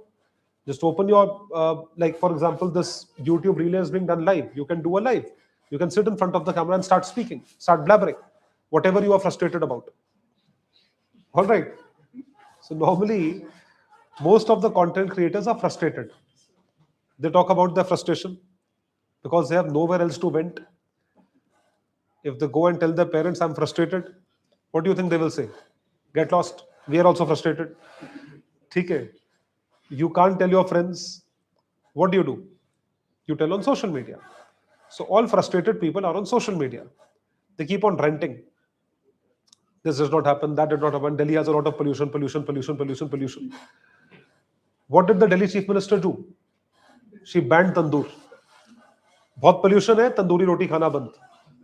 You will not have tandoori roti because tandoor creates pollution.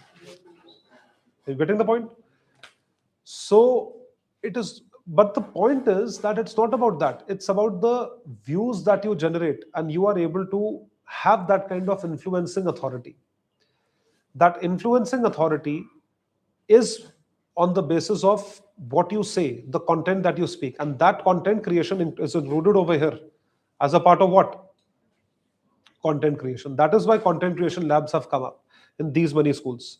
So please remember, a question can be asked, which of the following constitutes orange economy? Okay, orange economy is creative economy, support to Indian Institute of Creative Technologies, Mumbai, establishment of animation, visual effects, gaming and comics, content creator labs, 15,000 secondary schools and 500 colleges. Objective is to build creative and digital content skills, promote innovation in the AVGC sector, strengthen India's position in global creative industries. After that, National Institute of Hospitality. Proposal: establish a National Institute of Hospitality, National Council of Hotel Management and Catering Technology, which bridges gap between academia and tourism and hospitality industry. Very important. Khelo India mission for the youth and for the sport. Builds on existing Khelo India program. Focus areas: integrated talent development, coach capacity, sports science integration, competition, competitive leagues, and expansion of sport infrastructure. Medical value tourism, very, very important. This is a big money spinning business for India. Medical tourism. This generates tens of billions of dollars for India, which is why when we ban medical tourism from countries like Pakistan, Bangladesh, Nepal, right, Afghanistan, they go frustrated. Then they say to terrorism has no religion. Why we are not doing terrorism? Why the hell do you need to ban patients from coming to India? We need to get treated. So my reply to all of those Pakistanis is, why the hell don't you go to China to get your treated? You are very pro-China, no? To ask China to treat your patients. Ask China to do a liver transplant of your patient. Will China ever do it? No. It will never do it. It will not even allow you to enter its borderline, not even stand on its border. You are so useless. Understood? I'm talking about Pakistani people. It will not even allow you to stand on your borders. Forget coming to, they will never issue visas to Pakistanis. Never. and they expect to come to India, get themselves treated over here, go back, and then abuse the same country where you got yourself treated. Medical visas to Pakistanis should be banned permanently. Do you agree with me? No. नहीं ना? जो पता था तुम agree नहीं करोगे. क्यों? People are innocent, no? Who's at fault?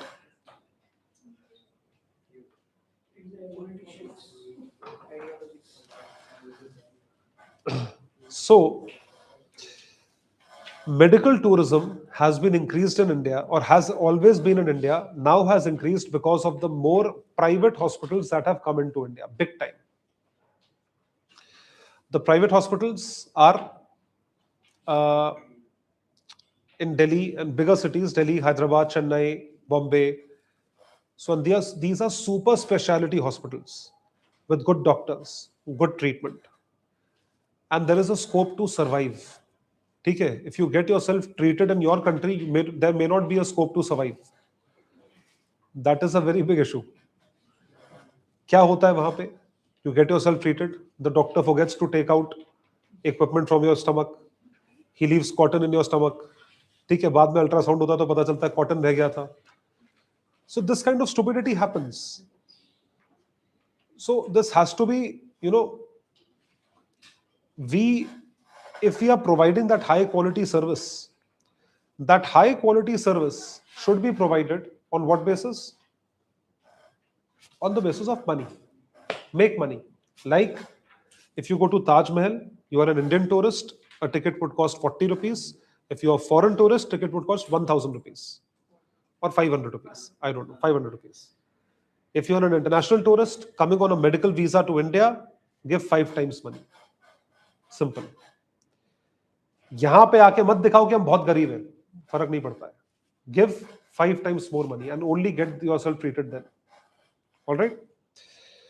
So 5 regional medical hubs in partnership with the private sector. So this is something that should be done. Next page. Women in STEM education initiative. We are talking about STEM. Can anyone tell me the full form of STEM?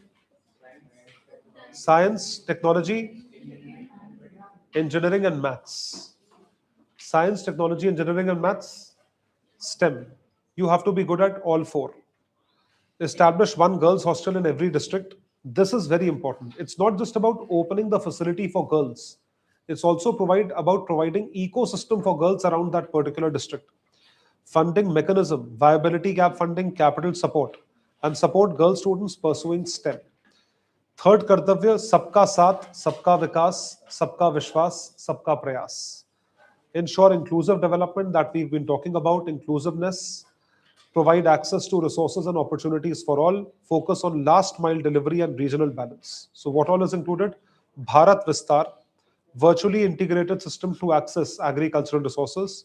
Revolutionize agriculture through digital integration. Multilingual AI platform integrates AgriStack, ICAR data, provides customized advisory to farmers. This is Bharat Vistar, again agricultural scheme. उसके बाद She Marts, self-help entrepreneur marts. So Lakhpati Didi was a scheme, and on that you are building self-help entrepreneurs. Self-help entrepreneurs are those people who are doing business for themselves. They have their own idea, they are doing business, so that will be funded via this. So these are clusters that will allow you to market your product. Whatever you have built, that needs to be sold, right? The product will be marketed and it would be sold. Followed by that, mental health infrastructure. Mental health. I don't know why, but the debate about mental health has become very popular. It's a flex. ठीक है? Mental health. I want my mental health to be protected. My mental health is disturbed. Now small kids go to their mothers. My mental health is getting affected. Don't scream at me. Don't say that I should study. I am getting what? Anxiety attacks.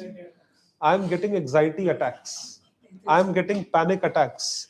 I have this syndrome. I have that syndrome. ADHD syndrome. When I look at these kids today, no, I think of my time when I was in school. Had I told my mother that I have this syndrome, What do you think my mother would have done? Do you have any other syndrome? No. Sit down, study. This useless topic on mental health syndromes and deficit disorder and hyper disorder and whatever disorder has unnecessarily started, and it has been glamorized. My mental health was impacted. Deepika Padukone would come ahead and say, I was mentally disturbed. And then another actress would come, I was mentally disturbed. And then other women will stand up, no, all of us are mentally disturbed. So every country is mentally disturbed. Who is mentally sane? Tell me. Everyone is mentally disturbed. Everyone requires mental health. Right? We are in depression. Depression word to aisa ho gaya, which is very common. Everyone is in depression. If you tell any person to work overtime, no, that person comes under stress.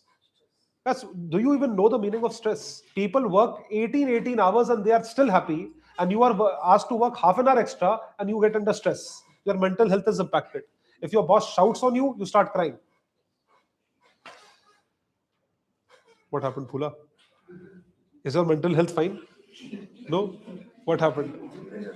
You are depressed? Look, this is what I'm saying. Depression is a common word. Depression is actually an illness. Nobody is ill, but still mental health. Mental health इतना बड़ा debate है तो सीतारमन ने बोला लो mental health hospital है mental hospital normally people used to go to mental hospital when they used to go mad ठीक है now they go to mental health hospital to get their mental health fine so complete nonsense how many of you think about mental health nobody thinks no you do you think about mental health what do you do meditation what affects your mental health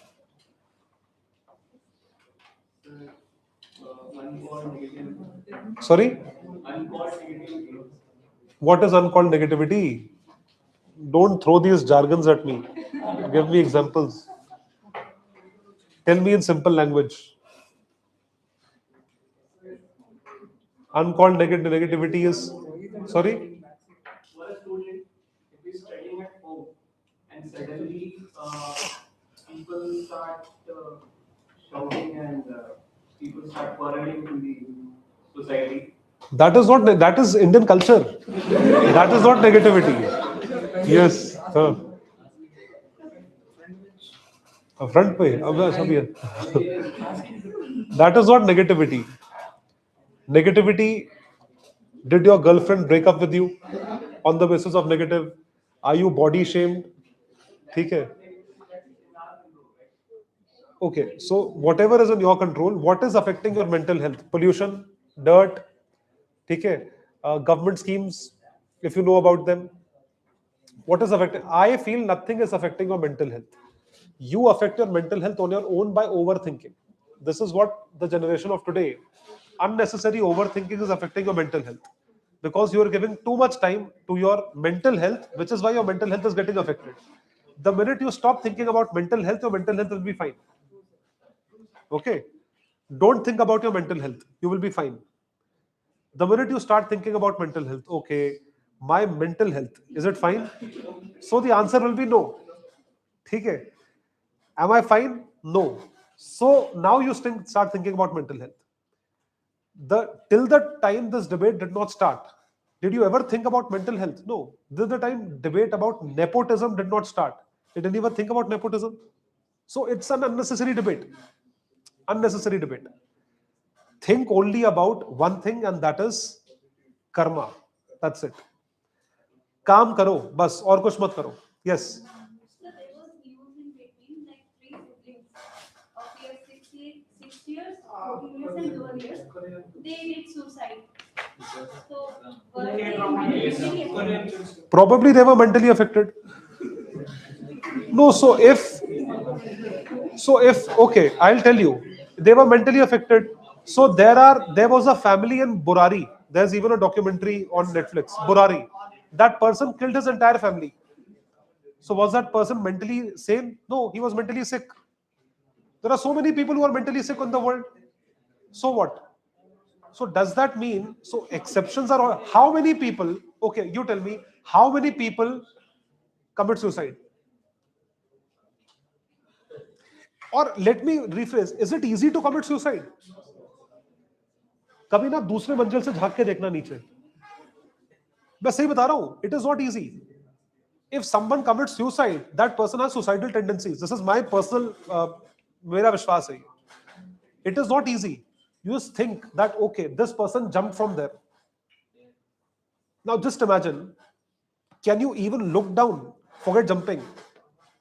It is so scary. It is so scary. It is not easy to commit suicide. If somebody is commit suicide, it is because that person has suicidal tendencies. All right. If a person is killing his family, that person is mentally disturbed. उसको हिंदी में बोलते हैं पागल, वो पागल है.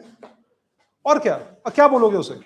बहुत depression है, डिप्रेशन में तो आधी दुनिया घूम रही है. मैं यहाँ पे पूछ लूं, सब डिप्रेशन में होंगे. सर यूपीएससी की तैयारी नहीं हो रही, टेस्ट सीरीज नहीं हो रही, सीसैट शुरू नहीं हुआ, ऑप्शनल का नहीं पता, आधे डिप्रेशन में यहीं पे लोग. इसी पूरे मार्केट में यूपीएससी एस्पिरेंट्स आधे वैसे ही डिप्रेस्ड रहते हैं. Depression is no, UPSC aspirant सबसे ज्यादा डिप्रेस्ड कम्युनिटी है. आधे यूथ की जॉब नहीं लग रही है इंडिया में, तो क्या वो सब चले थोड़ी जाएंगे वो. सो कमिटिंग सुसाइड, अच्छा okay, why do very big businessmen commit suicide? A recent businessman of this Bengaluru, he committed suicide. Why do they commit suicide? And this is not only India, it happens all across the world. It's mental health problem. It's mental issue, and these people have always been there. These people were there 50 years back also, 25 years back also, today also, they will always be there. But these issues don't portray that the society's mental health is affected. So don't think about mental health. Think about your physical health. If your physical health is fine, your brain will be fine. Absolutely true. You go, you walk 4 or 5 kilometers, you will have positivity also, you will have fitness also, you have more motivation to work also, and when you are fit, no, you feel good about yourself. When you are fat, you don't feel good about yourself. Fat people feel good? No. How do you know? So if you want to feel good about yourself, go work out, look the best version of yourself, and you will be motivated. आपका mental health automatic ठीक हो जाएगा. So I have seen people, once they are fired from job, once they go through a breakup, once anything wrong happens in their life, the first thing is they hit the gym. In 3, 4, 5 months, they become so fit and automatically they become very productive. कुछ नहीं है mental health. चुपचाप काम करो. काम करोगे, mental health का ख्याल भी नहीं आएगा. mental health का ख्याल नहीं रहेगा, दिमाग ठीक रहेगा. ठीक है, कुछ काम नहीं करोगे तो क्या सोचोगे, मेरी mental health कैसी है? तो mental health के बारे में सोचोगे वो खराब ही होगी, अच्छी तो हो नहीं सकती है.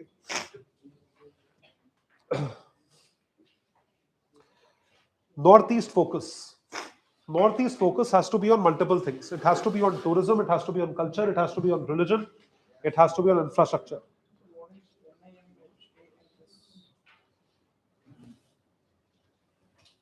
NIMHANS, establishment of NIM, NIMHANS, no. Mental Health Institute, National Institute of Mental Health. So Buddhist circuits is about cultural tourism. Then East Coast Industrial Corridor is about infrastructure. And then Divyangjan support is about what? It's about differently abled people. Targeted efforts to empower differently abled people. Scheme reference Divyang Sahara Yojana. So all of these things have been done, and this is something which has contributed towards the development. Then we come to tax reforms. There has been no significant tax reform. In fact, according to me, there has not been any tax reform because Government of India has already given tax advantages last year. Now, let me tell you one thing in particular, and that is that we are contemplating a growth of 7% plus. All right. We are contemplating a growth rate of 7% plus. Now, 7% plus growth rate has come how? You need to understand that.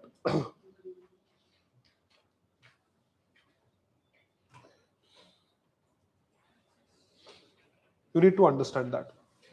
What is it? Income tax exemptions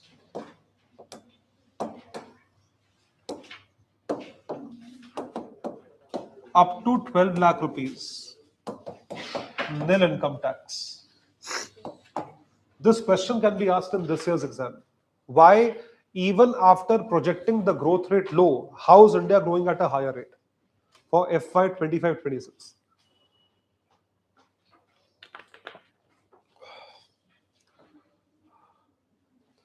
Up to 12 lakhs, the tax rate is nil. Okay.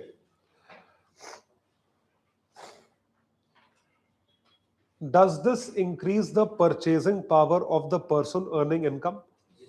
Yes, because earlier this person was paying taxes, whatever tax slab he was falling under. Now the same person is doing what? Now the same person is saving that money. So this increases the purchasing power. When the purchasing power increases, does the demand increase? Demand increases, money supply increases, and what does it result into? Growth as well as inflation, both. It will result into both. All right. Followed by that, the second change was last year decrease in GST rates. So GST rates now we have nil, 5, 18, and 40. These are the four slabs on GST.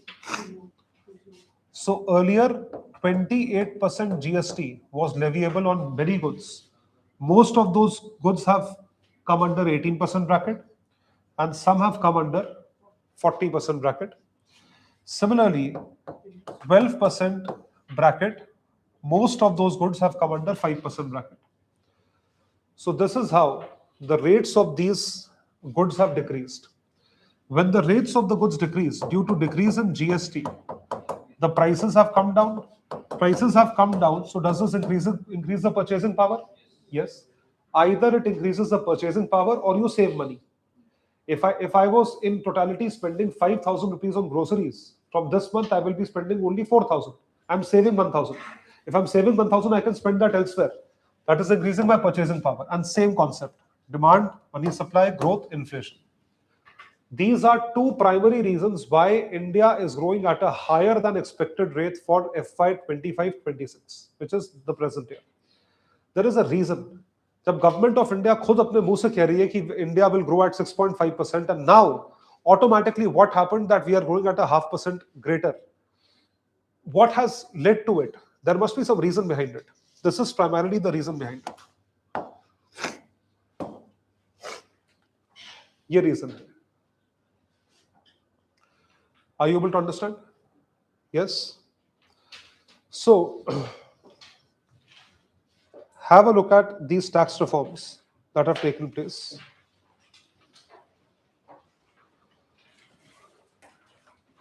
Direct tax reforms. New Income Tax Act 2025 replaces Income Tax Act of 1961. This question can be asked. Now Income Tax Act of 2025, and it replaced the old Income Tax Act of 1961.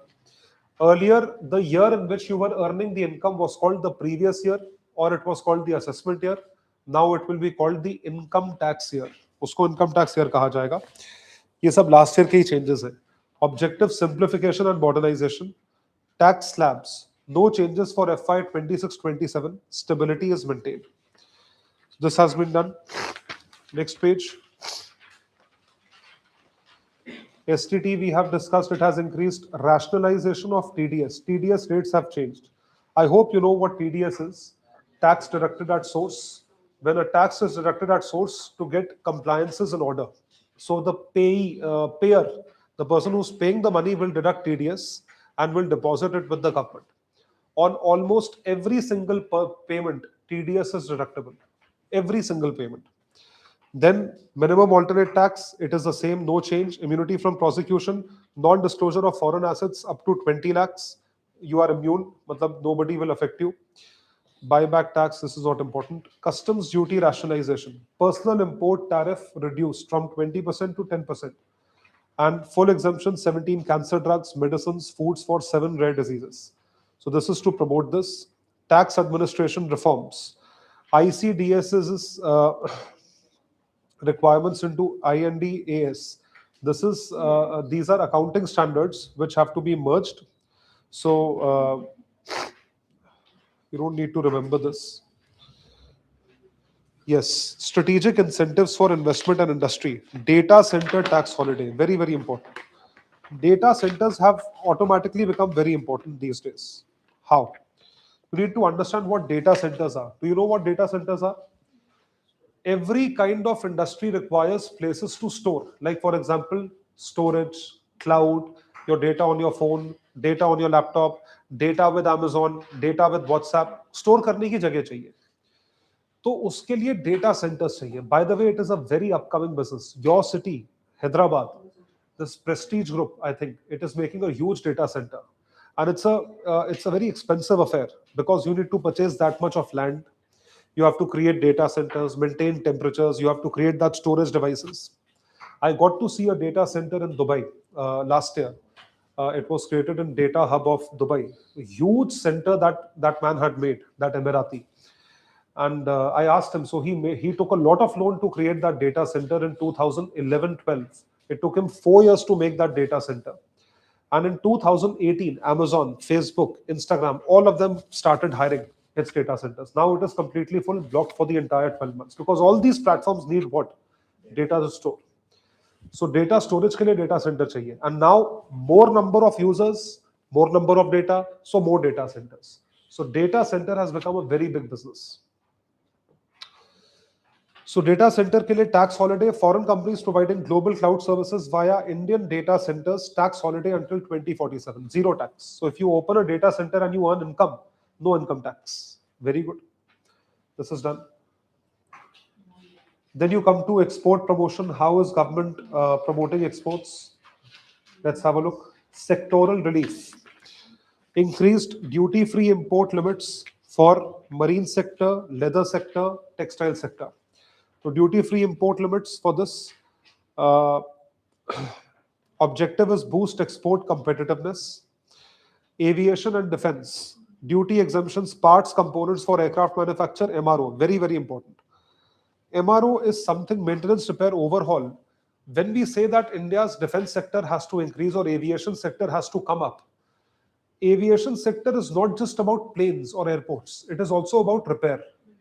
If I buy planes, if I make airports, but I have to send my aircrafts every single point of time to Boeing and Airbus for the maintenance and repair, I have to spend a lot of money. Current account deficit increases because of that. So if we are able to maintain, repair and overhaul in our country itself, one time buying is fine. Like people would say, no, buying a vehicle, two-wheeler, four-wheeler is still easy. Maintaining it every single month, every single time, every year, with insurance, this, that, petrol, servicing, that is more headache and that is more, that is a bigger problem. So this is there. And then ease of doing business measures. So ease of doing business, ke liye government of India has done a lot of things. Come to the next page and let's analyze the charts. These are charts. This you have to remember. If you remember, great. Deficit trends. Which were the 4 types of deficit that we discussed? Revenue deficit, effective revenue deficit, fiscal deficit, and primary deficit. So,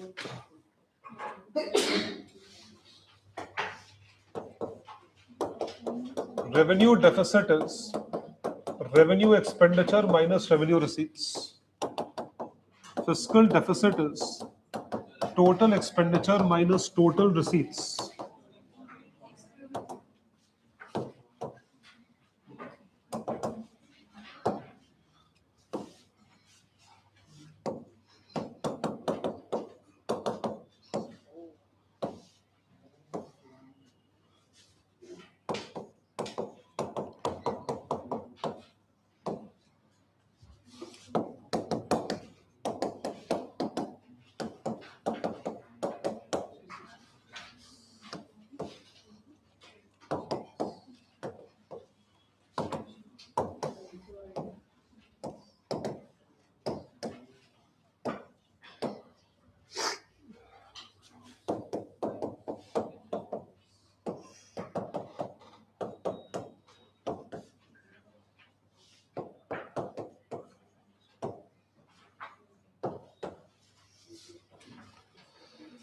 You have to memorize all the four formulas. How are they calculated? Important for prelims.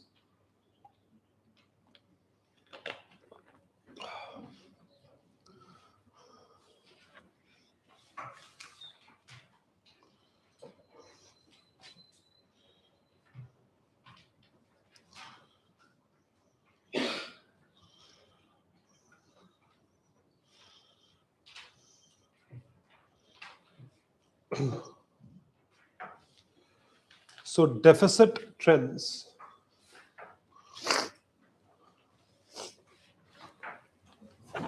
What are we seeing? Have a look at the deficit trends.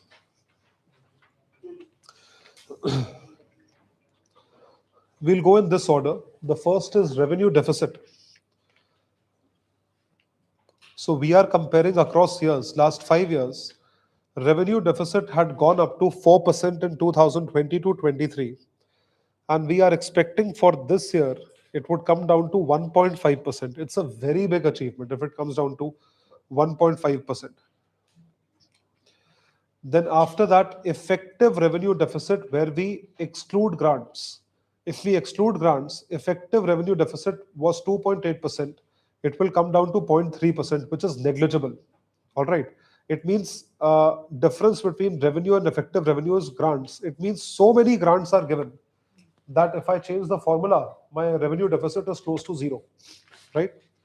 Then we talk about fiscal deficit. Fiscal deficit is the formula, as I have written the second formula, revenue expenditure plus capital expenditure, which is total expenditure, minus revenue receipts plus non-debt creating capital receipts. I repeat, non-debt creating capital receipts. This is something that comes to the fore. It is highly important for you to understand this. So, as a percentage of GDP, you can see the fiscal deficit is 4.3% for the coming up year,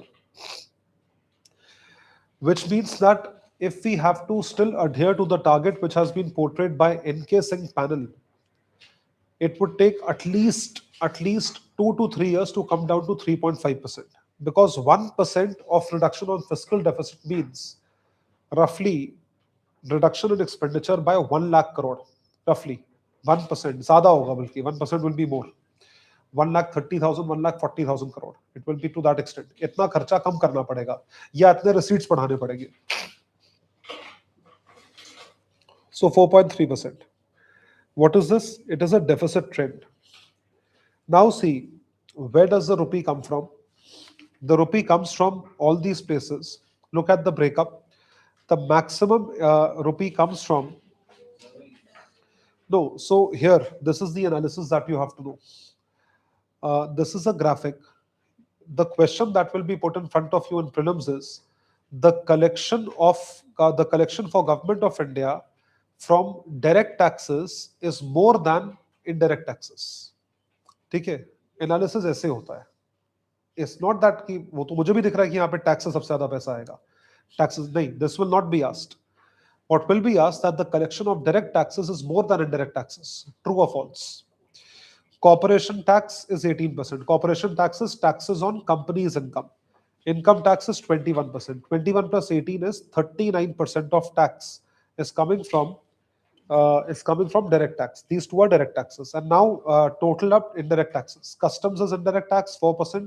Excise duty is indirect tax 6%. 4 plus 6, 10.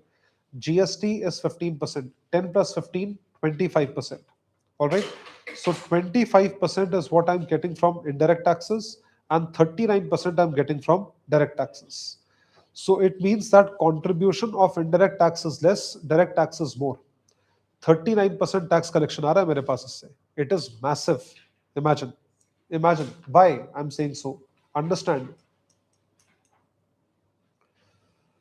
The reason behind that is whatever direct taxes we pay, you know how many individuals are actually paying income tax, which means how many individuals have the income which is above 12 lakhs, क्योंकि 12 lakhs तक तो zero tax है. 12 lakhs के ऊपर कितने लोग tax pay कर रहे हैं? Around 1.5 crore. That's it. In a country of 150 crore, 1% of the individuals are paying taxes on income. That's it. And rest of the taxes are paid by companies. सिर्फ 1% जनता tax पे कर रही है, और उसमें हमारा डायरेक्ट टैक्स का connection, income tax कितना है? 21%। इमेजिन, कमा कितने लोग रहे हैं? How many people are earning? 50-60 crore people would be earning. How many people are paying income tax?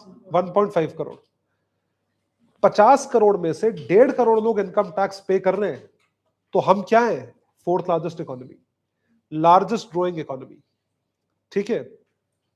And all these achievements, अगर 10 करोड़ लोगों ने इनकम टैक्स पे कर दिया, let's say if 10 crore people and up paying taxes, what will happen?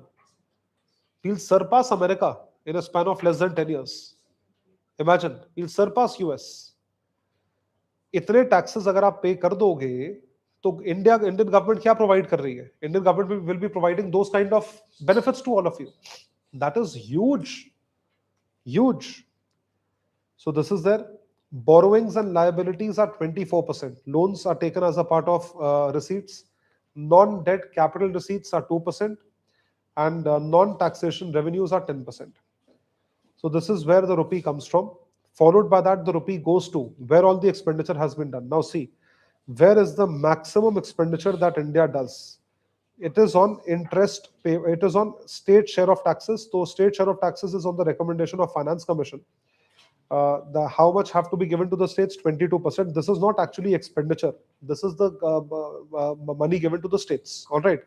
Expenditure is look at interest payments. 20%. It means we have the total burden of expenditure of interest is out of total yearly budget. How much are we spending on interest? 20%. It means kitna loan hai Indian government ke upar? All the loan has piled up for so many years. How much loan we have? It means our debt to GDP ratio is very high. 20% expenditure on interest payments. Followed by that, then after interest comes defense, which is the largest sector this year. 11% of the entire budget is towards defense. Followed by that is then central sector schemes. Yes, we have to pay subsidies, civil pension, other expenditures, and centrally sponsored schemes. We are paying this much. This is where we are spending the rupee. Next page, receipts. Have a look at capital receipts. Capital receipts are receipts which happen from certain sources. Now understand this. Capital receipts are from two sources: debt creating capital receipts and non-debt creating capital receipts. Capital receipts are non-debt creating capital receipts. Non-debt creating capital receipts are money from disinvestment, money from recovery of loans. All right. Money from sale of assets. That is called as capital receipt. Money from sale of assets, disinvestment, all this is resulting into capital receipts. And then second is debt creating capital receipts. Debt creating capital receipt is simply loan. Loans that government of India has taken from multiple people. Government of India can borrow from domestic sources, from international sources. It can borrow money from domestic sources. Like for example, internally it can take from people, RBI, banks. International sources it can take from other countries, or it can take from global institutions, IMF, World Bank, ADB, BRICS, etc. यहाँ से loan ले सकती है. All this is added to capital receipts. So capital receipts was 16.2% of GDP this year, 2025-26. RE and BE means budgeted estimate, RE means revised estimate. All right. And revenue receipts. What are revenue receipts? Revenue receipts are divided into two types: taxation revenue, non-taxation revenue. Taxation revenue is simple: direct tax, indirect tax. Non-taxation revenue is what? Non-taxation revenue is, yes, fines, penalties, interest received, all these are non-taxation revenues.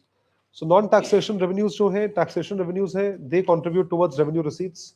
Revenue receipts are 33.4% of GDP this year, will increase to 35.3% of GDP next year. So this is something that is happening. So this is something that they are contributing towards. Now next is expenditures.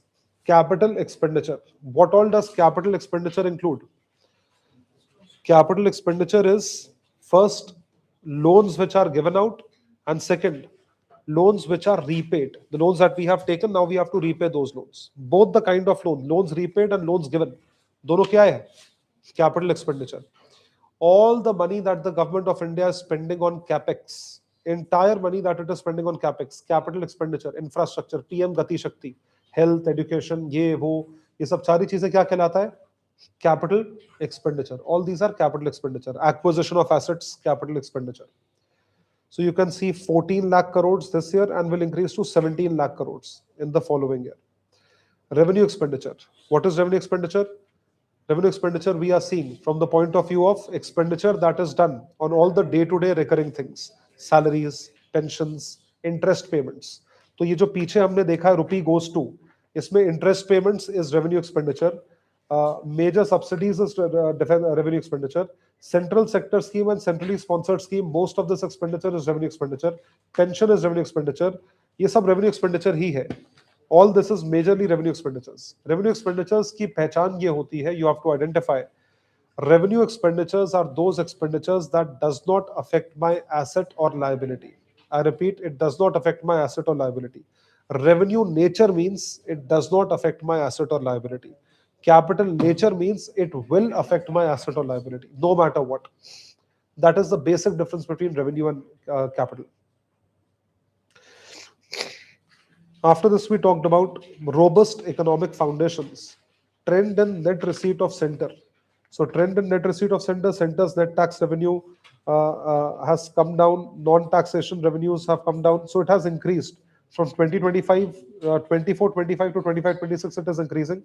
Non-debt capital receipts, which is very good, that capital receipts are increasing without taking debt, and further they would increase. So net receipt of center is increasing. This is very good economic foundation. It means that we are receiving our receipts without taking loans. It is very positive, by the way. Very good. I just told. B is budgeted expenditure. RE is revised estimate. Budgeted estimate and revised estimate. Budgeted estimate means the estimates that have come right now are for which year? So that will be budgeted. Okay, you don't know the what is happening actually. Revised estimate is when the year passes by and the things are not the same. But things would change, obviously. What you are budget and what actually happens, things would change. So then you revise, like for example, for this year 25-26, they have given RE, revised estimate. What they must have given earlier, last year, budgeted estimate, उसमें कई सारे changes हैं. So that is revised estimate. No, that is not actual. Actual will happen after the year completes. After 31st of March 2026, you will get actual figures. Revised is also an estimate. Budgeted estimate 100, revised estimate 110. Probably actual is 120. But those figures will come after the year ends. Because the year has not ended. We are still in February.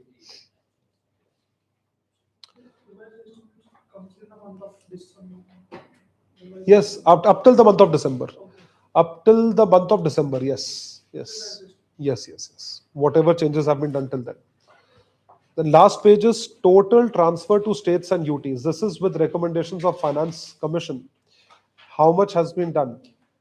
This is not taxes per se. वैसे तो according to Finance Commission, last Finance Commission, the transfer to states is 41% of taxation revenue. Here we are saying 23.4 lakh crores will be transferred this year, 2025-26, and next year it will be 26.2 lakh crores transferred to states in rupee lakh crores. Expenditure of major items, now you can see this is given in descending order. Transport pay expenditure, then defense is 5,95,000 crores, rural development, home affairs, agriculture has 1,62,000 crores, education, energy has 1,09,000 crores, health has 1,04,000 crores. So you can be asked, is the expenditure on education more than health? Yes, it is more than health. Urban development is how much? 85,000 crores. IT telecom 74,000 crores. Commerce and industry 70,000 crores. Social welfare, scientific development, tax administration, external affairs, finance is 20,000 crores. Development of Northeast separately. Imagine, only Northeast allocation has been done, 6,800 crores. So this is the kind of allocation that is being done for what? For various items. So in this, questions can be put up that Indian government has the maximum allocation for this particular purpose. This is something which is fine. And that is something that is done. All right, this is done. So this was the entire budget Now we have a small test. Keep sitting.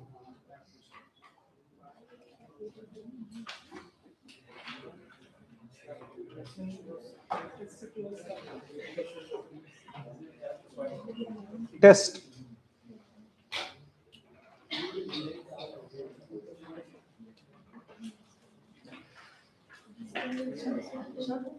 So why they are discussing that this not pro middle class or this budget is not against the middle class? Why they are arguing this budget is against the middle class? Against the middle class, because they have not given anything to the middle class.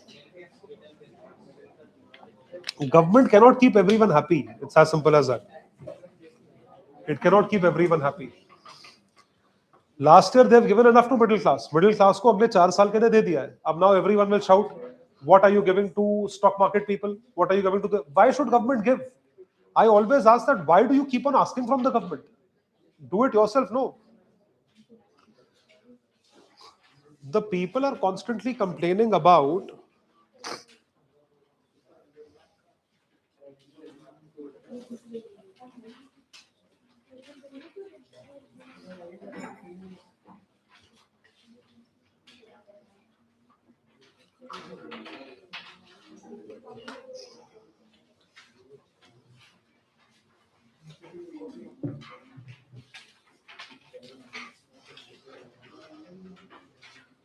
give one copy to me, please. Yeah. Yes, start solving. 10 questions. You have 10 minutes.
You can take the help of the budget document that we have just studied.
Yes, can we discuss now? Complete everyone? Yes, simple questions. Okay. The first is Pradhan Mantri Kisan Mandhan Yojana. Now, you saw the pension contribution. Mandhan Yojana, Mandhan means what contribution has been done for pension. So there are multiple Mandhan Yojana, like Mandhan, informal workers Mandhan. Here we are talking about Kisan Mandhan. So how does Mandhan Yojana works? You need to understand. Mandhan Yojana works in a way where, you know, uh, if you are young, you can join. For example, from 18 years to 40 years of age, you can join the scheme. You need to contribute a certain premium every month. Let's say 50 rupees every month. So the younger you are, lesser premium you pay. The older you are, more premium you pay.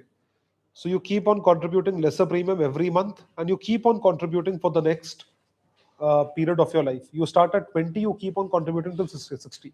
After the age of 60, the government of India gives you 3,000 rupees per month. Are you getting the point? So this is the concept of Mandhan Yojana. So the correct option is option B, 1, 2, and 3. It is a contributory pension scheme meant for small and marginal farmers.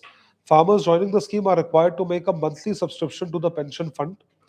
It may range from 55 rupees to 100 rupees per month, depending your age. If you buy the pension scheme very late at the age of 40, then you have to contribute 100 rupees per month. If you buy it when you are young, it is 55 rupees per month. Scheme provides an assured minimum pension of 3,000 per month after attaining 60 years of age. It will be replaced by a new scheme as proposed in budget 26-27. No, ऐसा कुछ नहीं है. Question number 2. With reference to the union budget of 26-27 budget estimates, consider the following statements. What is the correct option? What is the correct option? A, B, C, D? Revenue receipts of the union government exceed capital receipts of the union government. True or false? It is true. So how can it be B? If first is true, next statement is the debt to GDP ratio of union government is estimated to be higher than percent of GDP. You can calculate it right here. Debt to GDP ratio is how much? Debt to GDP ratio, no, 60 is recommended. वो यहाँ पे आपको पूरा मिलेगा नहीं, but it is high. Debt to GDP ratio of the union government is estimated to be higher than 50%. It is true. Debt to GDP ratio of the entire country of center and states all combined is more than 80% of Indian government. The fiscal deficit is estimated to be 3.3% of GDP. True or false? Third is false, so C and D are wrong. A is the correct option. Even if you don't know the second statement, still you can get the option correct. A. Question number 3. Tell me what is the right option.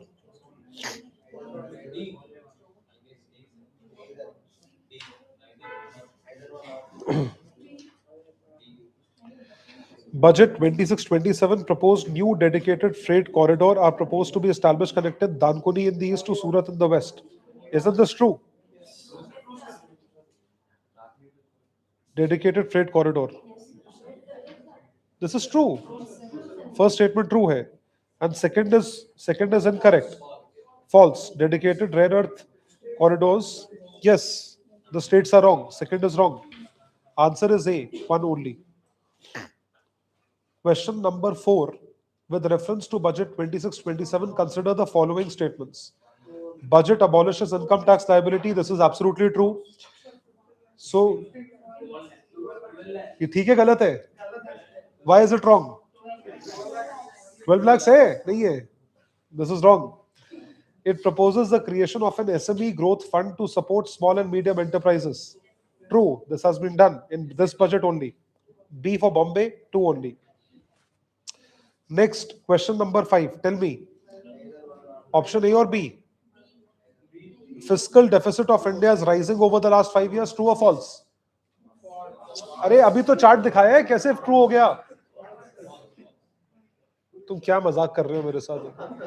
तो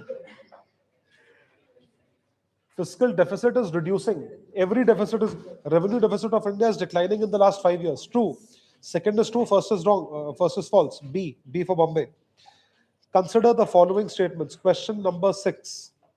What is the correct option?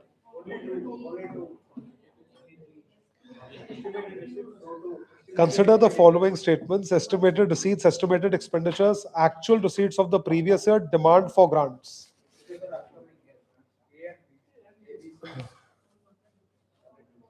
Tell me, how many of above are mandatorily included in AFS under Article 112?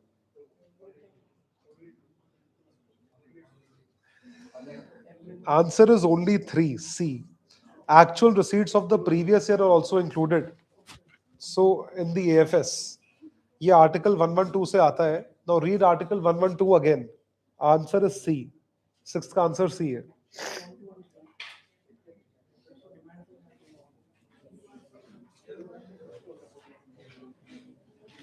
Question number 7. What is the B होगा ये? What is the correct option? Tell me, please. Bangalore, not Bombay. Yes, tell me. A, C, D. Had you done this wrong, so I would have set you right. Question number 8. Correct option. Consider the following statements about procedure of union budget. The president fixes the date of the budget presentation. Yes, union finance minister presents the budget in the Lok Sabha only.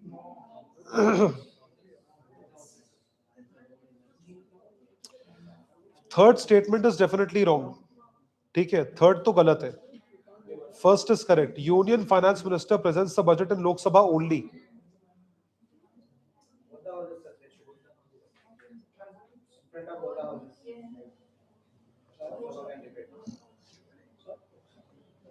What is the correct option? Only 2? Explain, please. Explain.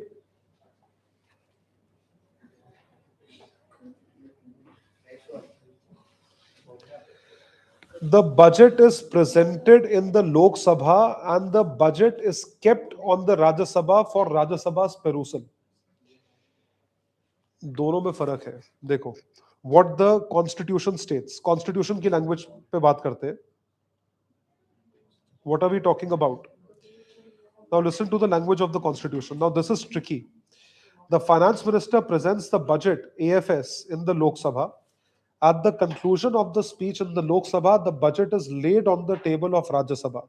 It cannot be introduced in the Rajya Sabha first because it contains elements of a money bill. Understood? Because it contains elements of money. Money bill can only be presented where? You have tabled it in the Rajya Sabha for its perusal, but you present in front of whom? Lok Sabha. What is the question? Presents in the Lok Sabha only. Statement is true. Sorry? Loudly, I am not able to hear.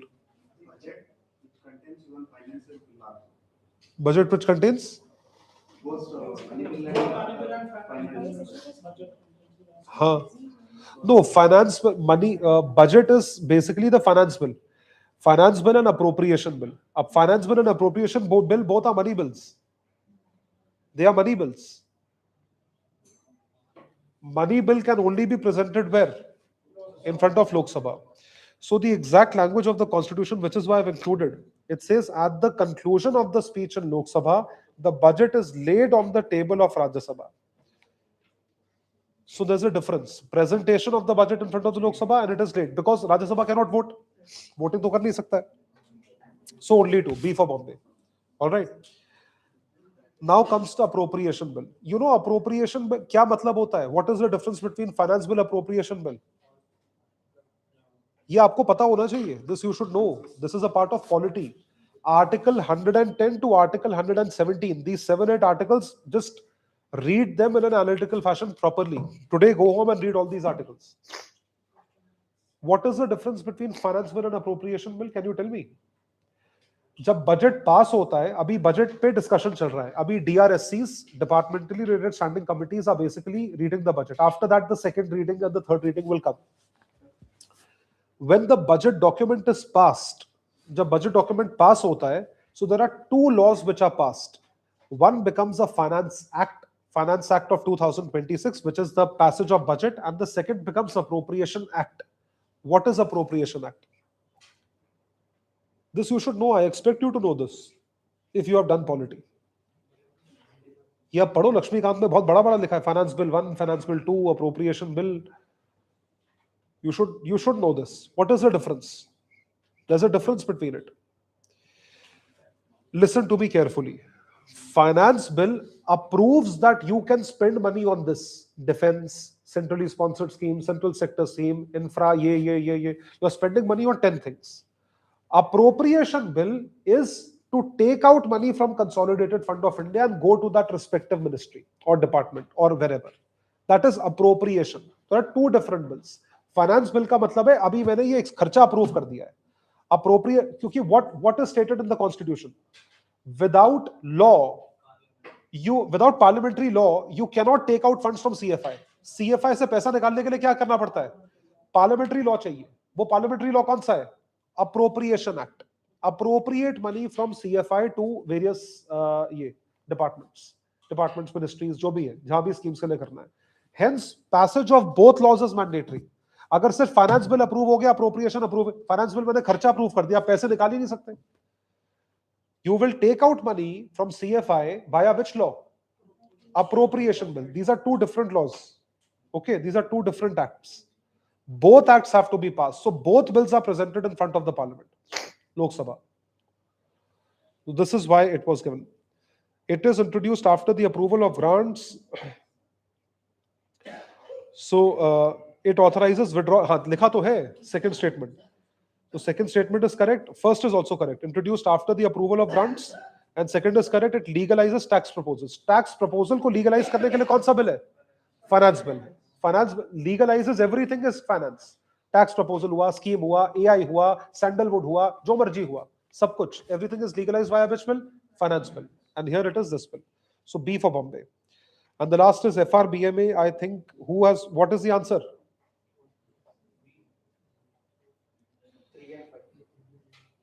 3 and 5. नहीं. 1 and 3. FRBMA does not talk about annual financial statement. FRBMA talks about three statements, although this question is old, but still you should know.